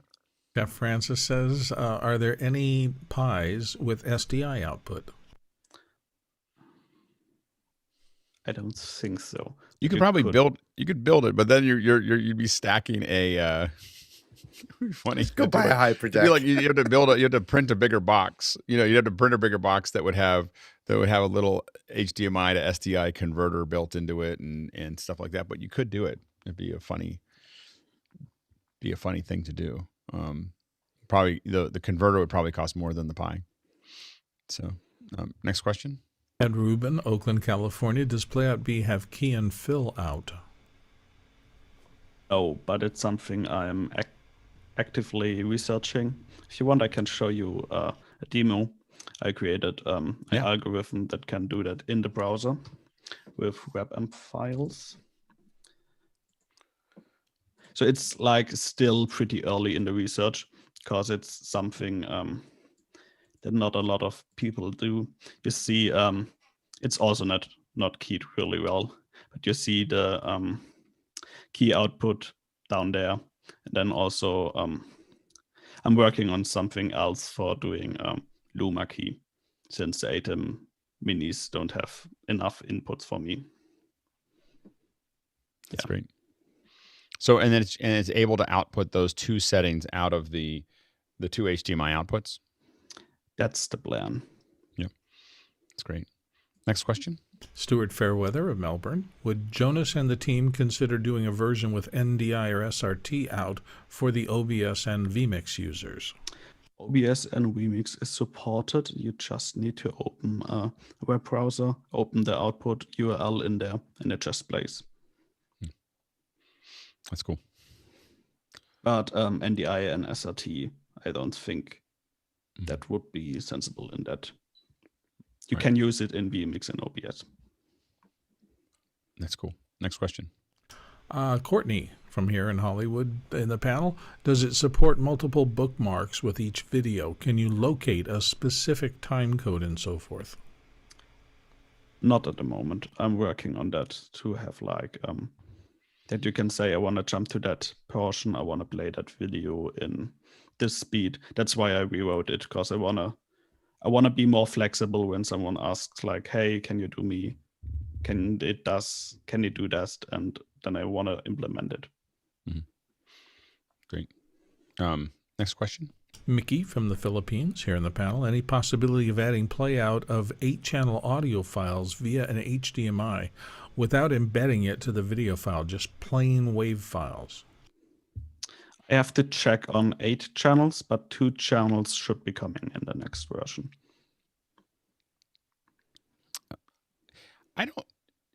Does the HDMI support PCM 8 channels? It does? That's the thing I don't know, because Raspberry Pi just changed their output drivers for audio. For some reason, I thought that HDMI will do it, but it's muxed. I don't know if it's truly a PCM. I don't know if it supports PCM like discrete channels through HDMI. The HDMI standard is capable, but I don't know if Raspberry Pis and their implementation of it is. I'll add it to my list. Go ahead. Next question. I think Mickey already. We already asked this one, but go ahead. Oh yeah, Mickey says what codecs is Playoutbee capable of handling, and I think we dealt with that. Yep. So we're moving on to David Brady in New York. I have an old 3B Pi with a 10-inch touchscreen. Would that local display be usable as a confidence monitor to the player? And he notes, I'll get a new Pi, but I'd like to use that display. It depends how the display is connected.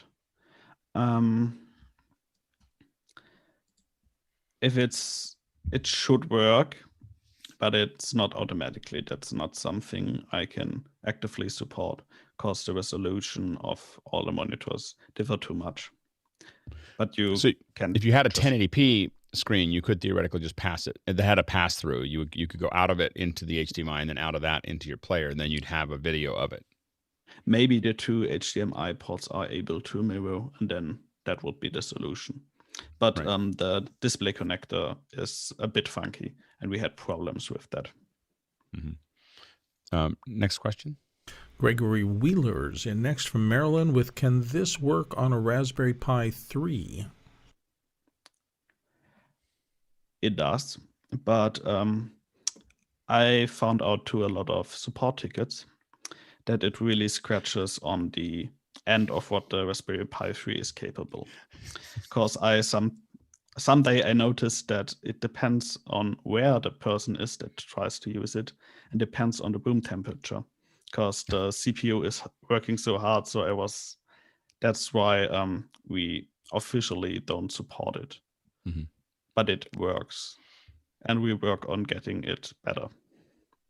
As someone who's developed software in the past, I feel your pain on that one. We support tickets teaching you that some piece of hardware doesn't work because a lot of people are complaining about it, or a bunch of people are like, this doesn't work. Especially, we tested it and in a pretty cold room, so we never had that problem. And then that's not something you'll have to look out for, but you don't know if you never have run into that issue. Yeah. Next question. And the last one we have temporarily right now is from Shane Foley in Ashland, Oregon. What sort of remote control options are available both in-room for in-room presenters and presenters in remote locations? And he specifically mentioned Zoom OSC. OSC in the next version at the moment, the web interface, and you can even open it on your phone, any device that is in the network. You just open it and have control, see the time codes.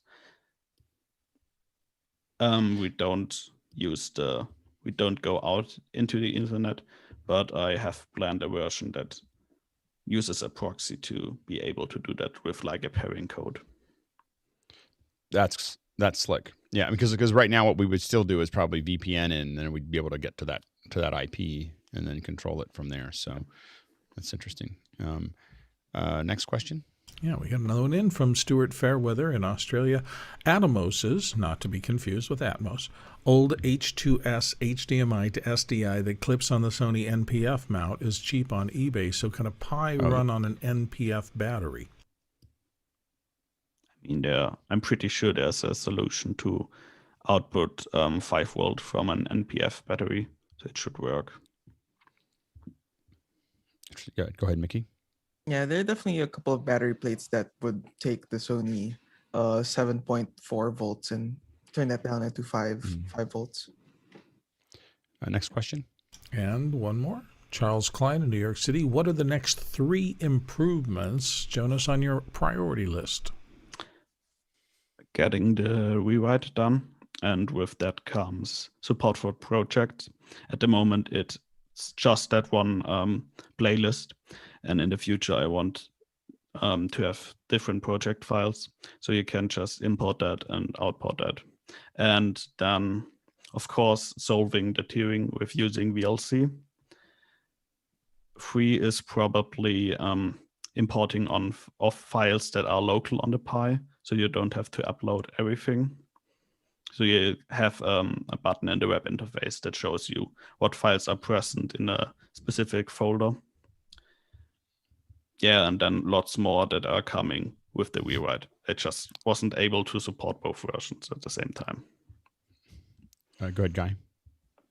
Yeah, I've been looking for a cheap player to be able to do these looping backgrounds. Your head kind of went out of frame. Sorry, Alex, I didn't mean that. So basically, that's a background from Vimeo in the stock in the background that I paid like $20 for. And, you know, it's nice to have these looping that... let me just pull it up like this. Can you guys see that? So that just plays.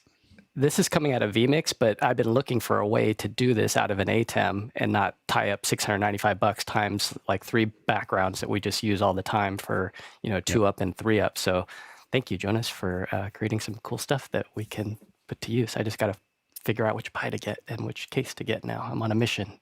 So thanks. That's great. Go ahead, Stuart. Yeah, +1 on thank you to Jonas for doing all of this, because like one thing that just with what Guy was saying there that occurred to me is we've covered before how we should always have some sort of active vision and audio playing before a stream starts so that the stream doesn't drop out. This is an ideal device for doing that on small portable setups, like when you're out in the field and it's just a Pi, you hit play and yeah, it's ready, and you just fade into your stream when you're ready to go. I also fabulous. look at it as like a animated, we'll be right back. It's just like, it can just be like something that's just sitting there and, if something goes wrong, I can just cut to it and it's just there, and it's animated and it looks nice and it does all the things. And so it's great. Go ahead, Courtney. Can you show us the web interface again and run us through any of the features, things that are available on that interface? So I kept the interface basic because I didn't want to confuse anybody, and have to deal with like translations. So there is like a play, a pause, and a stop button, and you can toggle the looping. You can select your clips. For example, I have selected a transition for my Stinger transition. You can sort them via the arrows and can delete them. Uploading is as easy as pressing the plus button, choose the file, and it uploads. You don't have a slider bar or anything, indication of a current position within the file? A slider bar to choose the current position, or a slider Either to bar choose or just to indicate, I'm halfway through, I'm a third of the way through, etc. No, the time codes do update, but the slider bar will be added hopefully in the next version. Even with like clicking, I want to go here. Go ahead. Yeah, that's what I was looking for. Yeah, that's great. Thanks. Stuart? Courtney stole half of my suggestion, but I would add, if I could, Jonas, a playback speed slider as well, so you could do slow motion replays or the like from it, because then you could have somebody sends the footage to the Playoutbee, and then whoever's calling it up just plays it at the speed you want, and it would look great. You can do that directly via the control of the ATEM. So it does support even better. stepping through and playback speed. I just have to add it to the web interface. That's one of the parts where I struggled because I didn't understand the concept, because I didn't have the money for a Hyperdeck. So great. I don't have my Hyperdeck, so I'm just going to build my own. I'll show you guys. Yeah, that's great. We got another question coming in over Makana. Yeah, Mickey's in from the Philippines. Is playout from a network share possible, or if not in the development pipeline, perhaps setting a watch folder?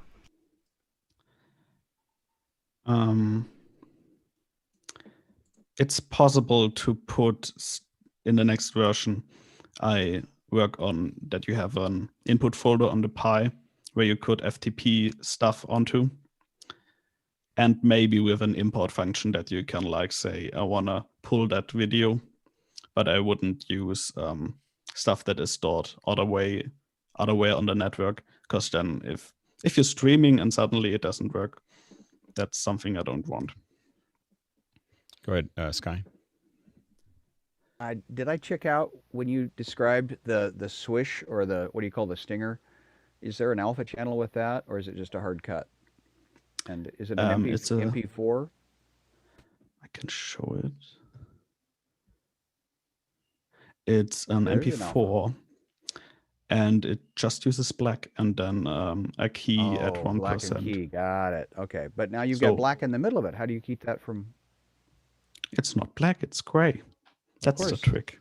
Oh, okay. The trick for a lot of us doing broadcast is always that no one's going to see the difference between 0 and 15%. What's that black for you, Jonas? It's pure black, and it's I don't know what the black is in the middle part, but I have the key just set at 1%. It was perfect for that. And that's a 1080 image that you created in After Effects? Yeah, it's a 1080p file that I created in After Effects, rendered out. It's an MP4? It's an MP4. What you can do if you want transparent video and you're okay with losing a bit of dynamic range, you can crush it a bit so that the black levels aren't at 0. They are just a bit higher. So you can do transparency that way. Yep. So you could do lower thirds.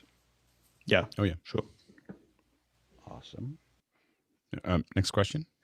Bill Lawrence of Orlando, Florida says, if my client brings a 50 frame per second and a 60 frame per second clip, do I have to convert them to a common frame rate? My ATEM will do rate control. You set your frame rate at the Raspberry Pi level, and Playoutbee doesn't care. It just all gets converted to that frame rate that the Raspberry Pi outputs. What's funny is that HyperDecks won't let you do that. Like Yeah. HyperDecks, even if your compression is just slightly different between the two files, it won't see the other files. It just goes, I can only see this file.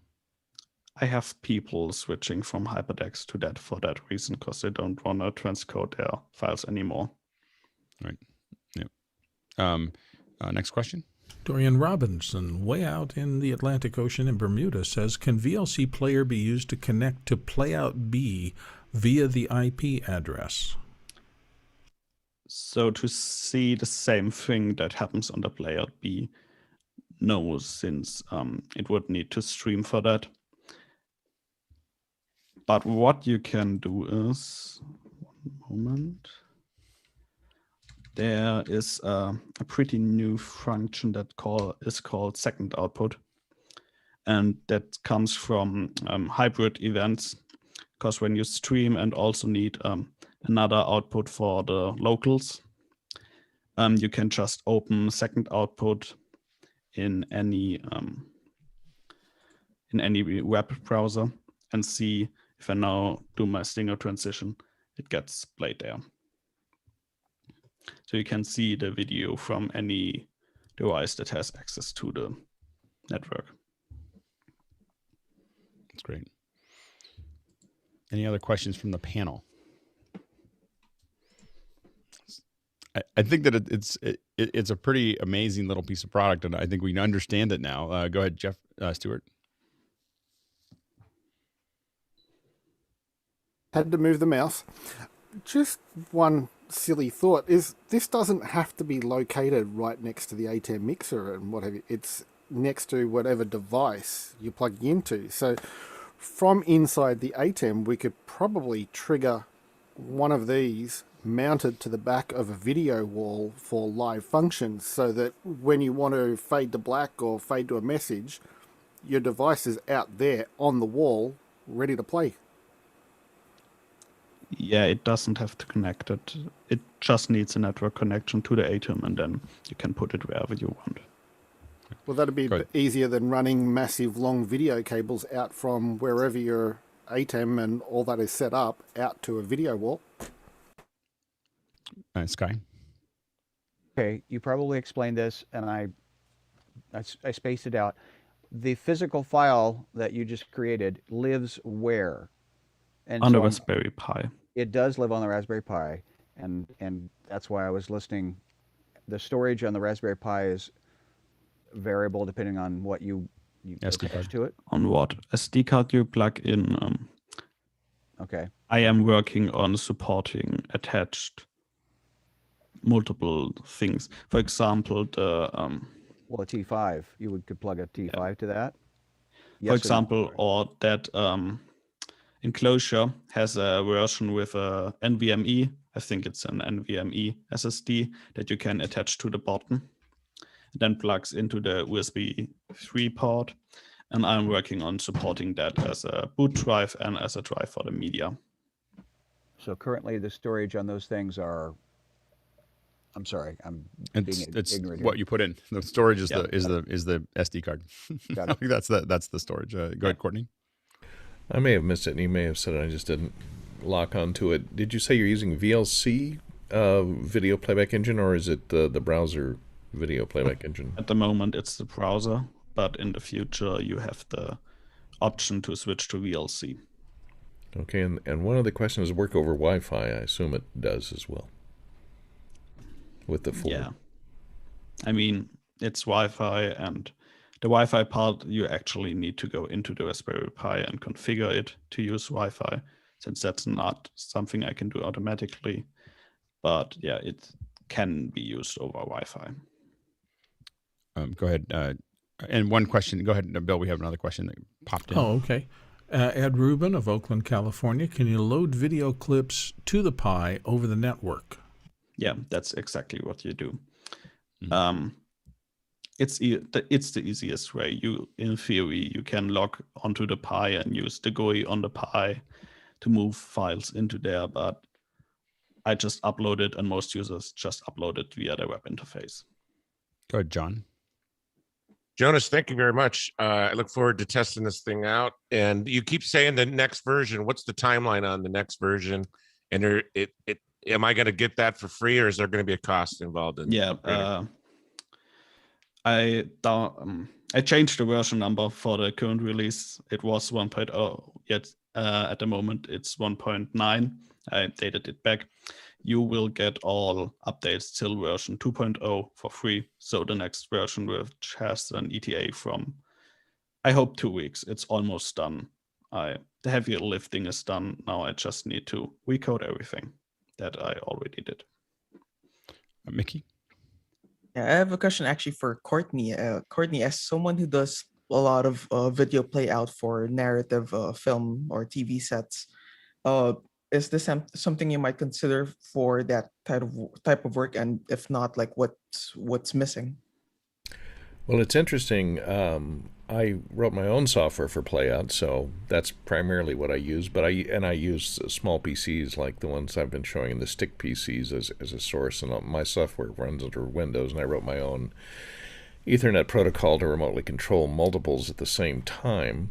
So I don't know if yours supports that. I guess the ATEM supports. I don't know if it'll only support one Playout from the Express interface, I think, at a time. But, so my software is a little more sophisticated. But for the entry price, the Raspberry Pi is the attractive part because it's like $35. So I don't know, how much does your software cost?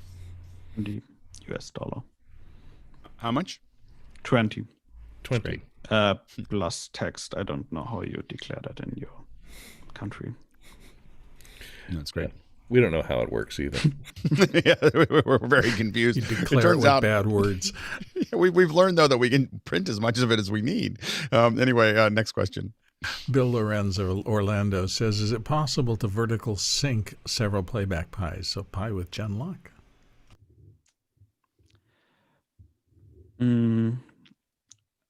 It's almost synced. We run tests with running it for 3 hours, which then has you hear it in the audio that it's no longer synced. But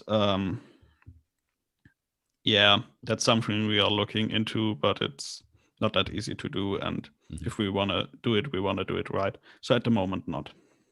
Next question. Tommy Schatz of St. Paul, Minnesota. Is there a delay when you're using it with Wi-Fi? There should not. Since even the local preview gets preloaded. So we send the file to your web browser before you press play.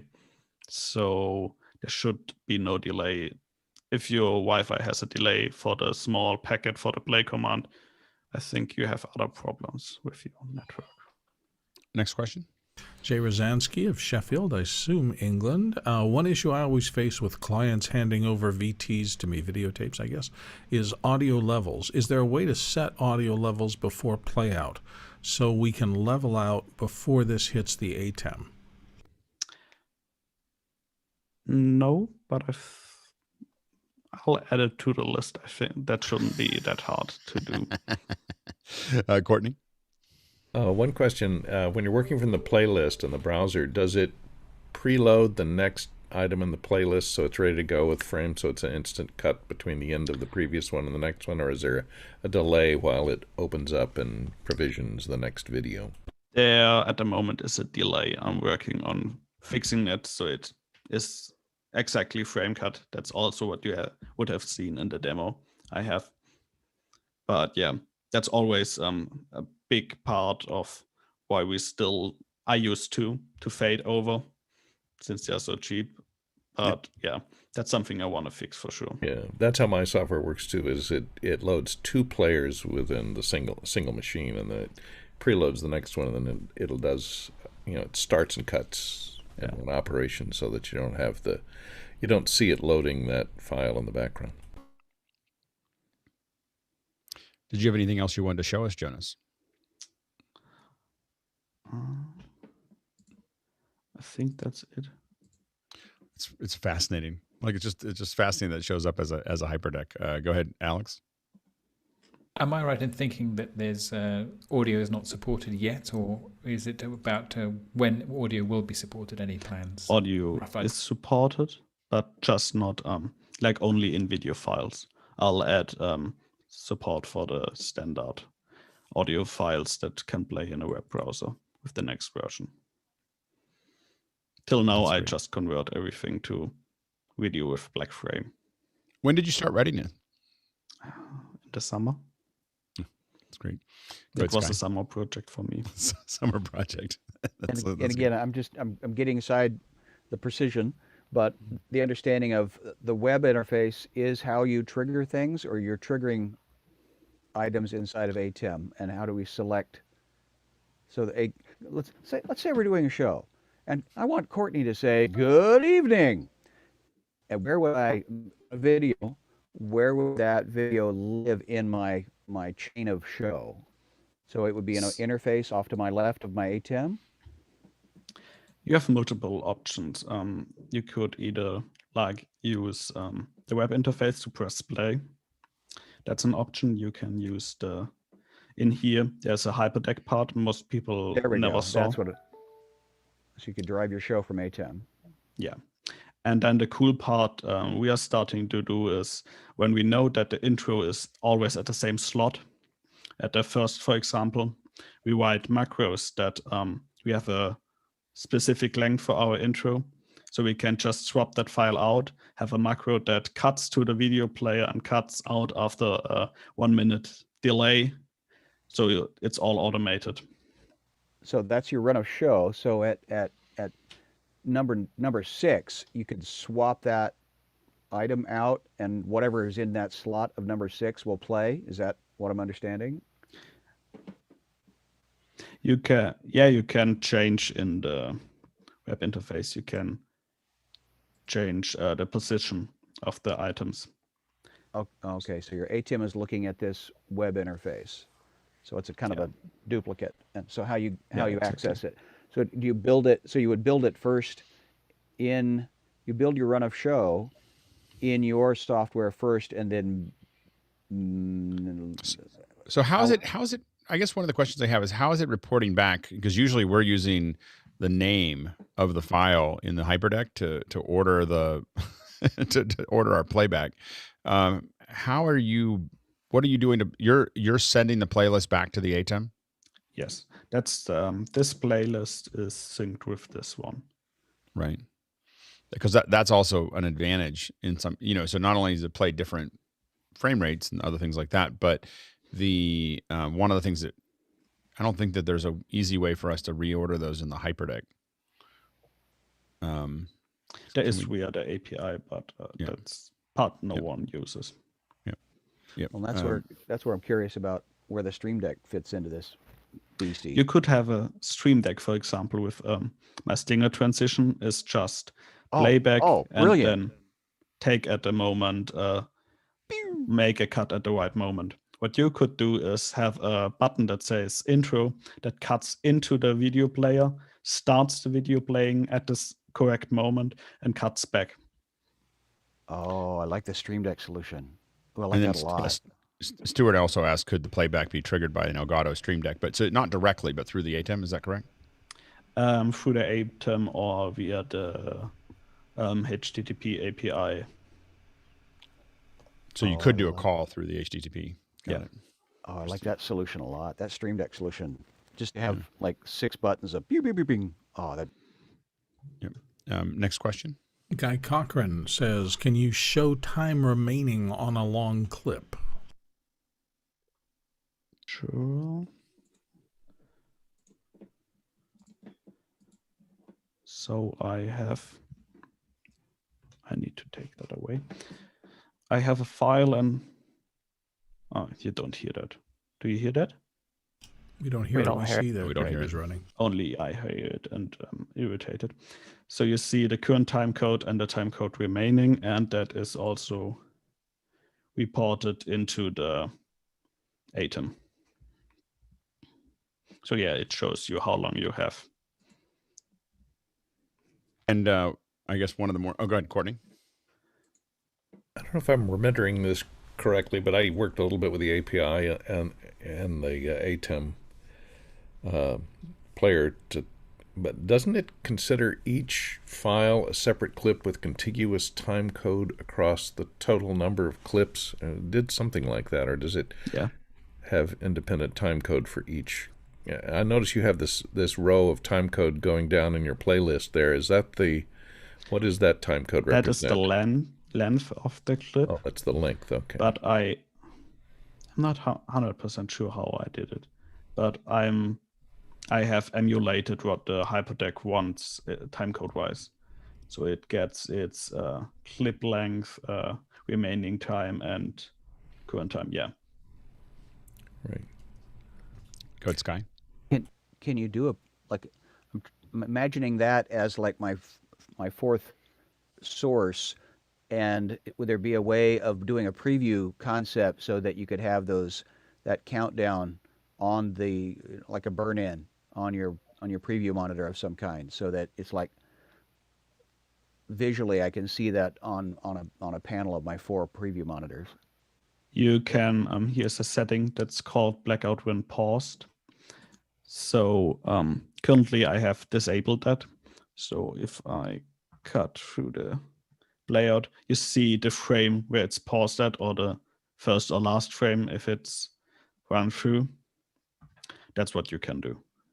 You know, it'd be really cool to have another web page, another address that to Sky's point, just display time code and there we go. Current time code and remaining time code. So just another web page that you open up and put somewhere, and then you be full screen or whatever. But that could just be another little monitor that just is showing you. Even just have it only show time code remaining. That would be an incredible little feature, is to have a time code remaining just web page, so that when you could send it out to a little monitor and just have it up there, and every time you hit play, it's just showing that scrolling down for the talent. It would be useful.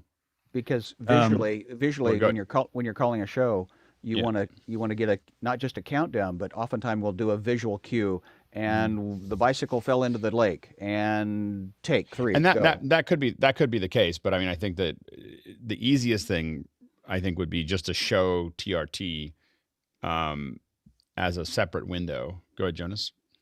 I worked with a director, and he asked me for that, so that's already built in the next version. Okay. I just can't publish the old version one more time. That's doesn't make any sense.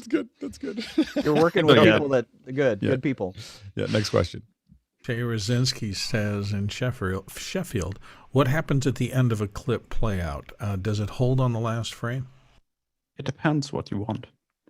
It can hold, it can go to black, what you want. Right. Jonas, thank you so much go ahead. Alex has got one more question. We got a couple more questions here. Hold on. Go ahead. I don't know much about the ATEM, so this maybe is an obvious question, but can you trigger multiple devices at the same time for videos to be played at different times and the same videos or different videos to be played at exactly the same time? It depends how you define exactly. The ATEM can send out the command at the exact time, but of course it's network, and I have never tested how far synced it is, but what I did is have the second output open on my PC and listen to the Playoutbee, and it's synced the audio. So it should be pretty close, but that's nothing we can guarantee at the moment. Yep. But the ATEM could trigger 4 at the same time. Yeah, I found on my software that using a local area network only, it's usually within one frame that the players will start, so they stay pretty much in sync. If you need lip sync between multiple, videos, etc. One question is, how seamless is the looping? Does it halt for just a frame or two, or does it continuously play if you're playing like Guy Cochran's sample loops, video background loops, things like that? So that's I disabled looping. should loop now through. Why doesn't it loop? It's seamlessly normally.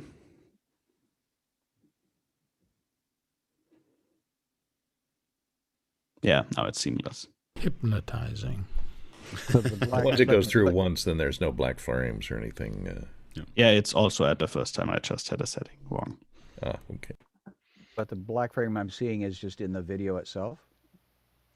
Between the Yeah, floors? that's when it goes through that's the floor. That's in that transition. Yeah. Yeah. Yeah. Just from the Apple event. And Jonas, where can people find the app? I can post a link to. I'll post a link to it, and use coupon code office hours at the checkout to get them. We do have one last straggler. Stuart wants to know when. Ask Guy, when will pre-built Playoutbees be available in the DVE store? Yeah, Jonas, how about 100 licenses deal, and I just need to find a Pi and some people to install the software and just make it all turnkey. I can see it now. It'll be a skewed up item by next week. You got to think about the casing. Like what kind of case are you going to print? That looks really cool. I mean, it's all about presentation. The first one you just put out, but I would say, like, thinking about how to build like a nice little custom one would be kind of fun. Go ahead, Chris. It should be something that snaps together, because you're going to want multiple of these. Lego case. Yeah, like a Lego. Exactly. I was thinking about, of course, how do I put it into a rack mount? So you just have a whole bunch of them across the thing, and you figure out. There's a couple things there that'd be kind of fun. It would be really with cool. 20 free animations, so that you get 20 loops and 5 pies, and just choose your background. That'd be cool. Do you want whipped cream on your video? Yeah. I don't know. Yeah. Go ahead, Mickey. You were gonna say something. Yeah, there should be like a package of the Blackmagic Pocket with an ATEM and the Playoutbee available at. Yeah, exactly. That's great. Jonas, thank you so much for coming and talking about Playoutbee with us. It's a fascinating, and for everyone watching, we support our own. So I'm gonna, we should go buy it and give Jonas a little bit of time so he can, the best, easiest way to predict the future is to create it, and we create it by supporting people who are doing cool things. So if you can spare the $20, let's buy them and play with them. Give Jonas a lot of feedback. We could be part of his success story. So I think that he's doing something pretty great. So anyway, so that's my recommendation. I'll be ordering one today. I got the hardware already. We'll jump into the post show. Thank you all. Great panel, great questions. Another great morning. How do we do this? I don't know. A reminder that tonight we're doing pure Clubhouse. Well, kind of pure Clubhouse. We're gonna do Clubhouse, but we will use a Zoom. I'll post it. I don't have it set up yet, but I'll post it in Mukana for people to jump into Zoom. There won't be any audio in Zoom. You have to listen to it in Clubhouse, but there'll be no audio in Zoom. But we're gonna use it so that we're gonna play with this idea that the speakers can raise their hands. So the panelists can raise their hands. I just keep on calling it. I think it'll be Ninja. It'll be Ninja because people are like, how does he know that Jeff Francis has an answer? Like he just goes Jeff and then Jeff answers. I think it'll sound magical. Anyway, so I think it'll be fun. All right, we're gonna jump to the post show. Don't forget the Blackmagic announcement. Yeah, Blackmagic announcement. We'll talk about it. Mini Pro. We're going to talk about it on Clubhouse tonight. There's no way we can. I would say, we're going to wait until tomorrow, but we'll talk about it tomorrow again. We'll have a summary more tomorrow. So if you really want to listen to us talk about it, it's going to be at Clubhouse tonight. All right. We'll talk to you guys tonight. All right. See you later, or in a minute if you're going to the post.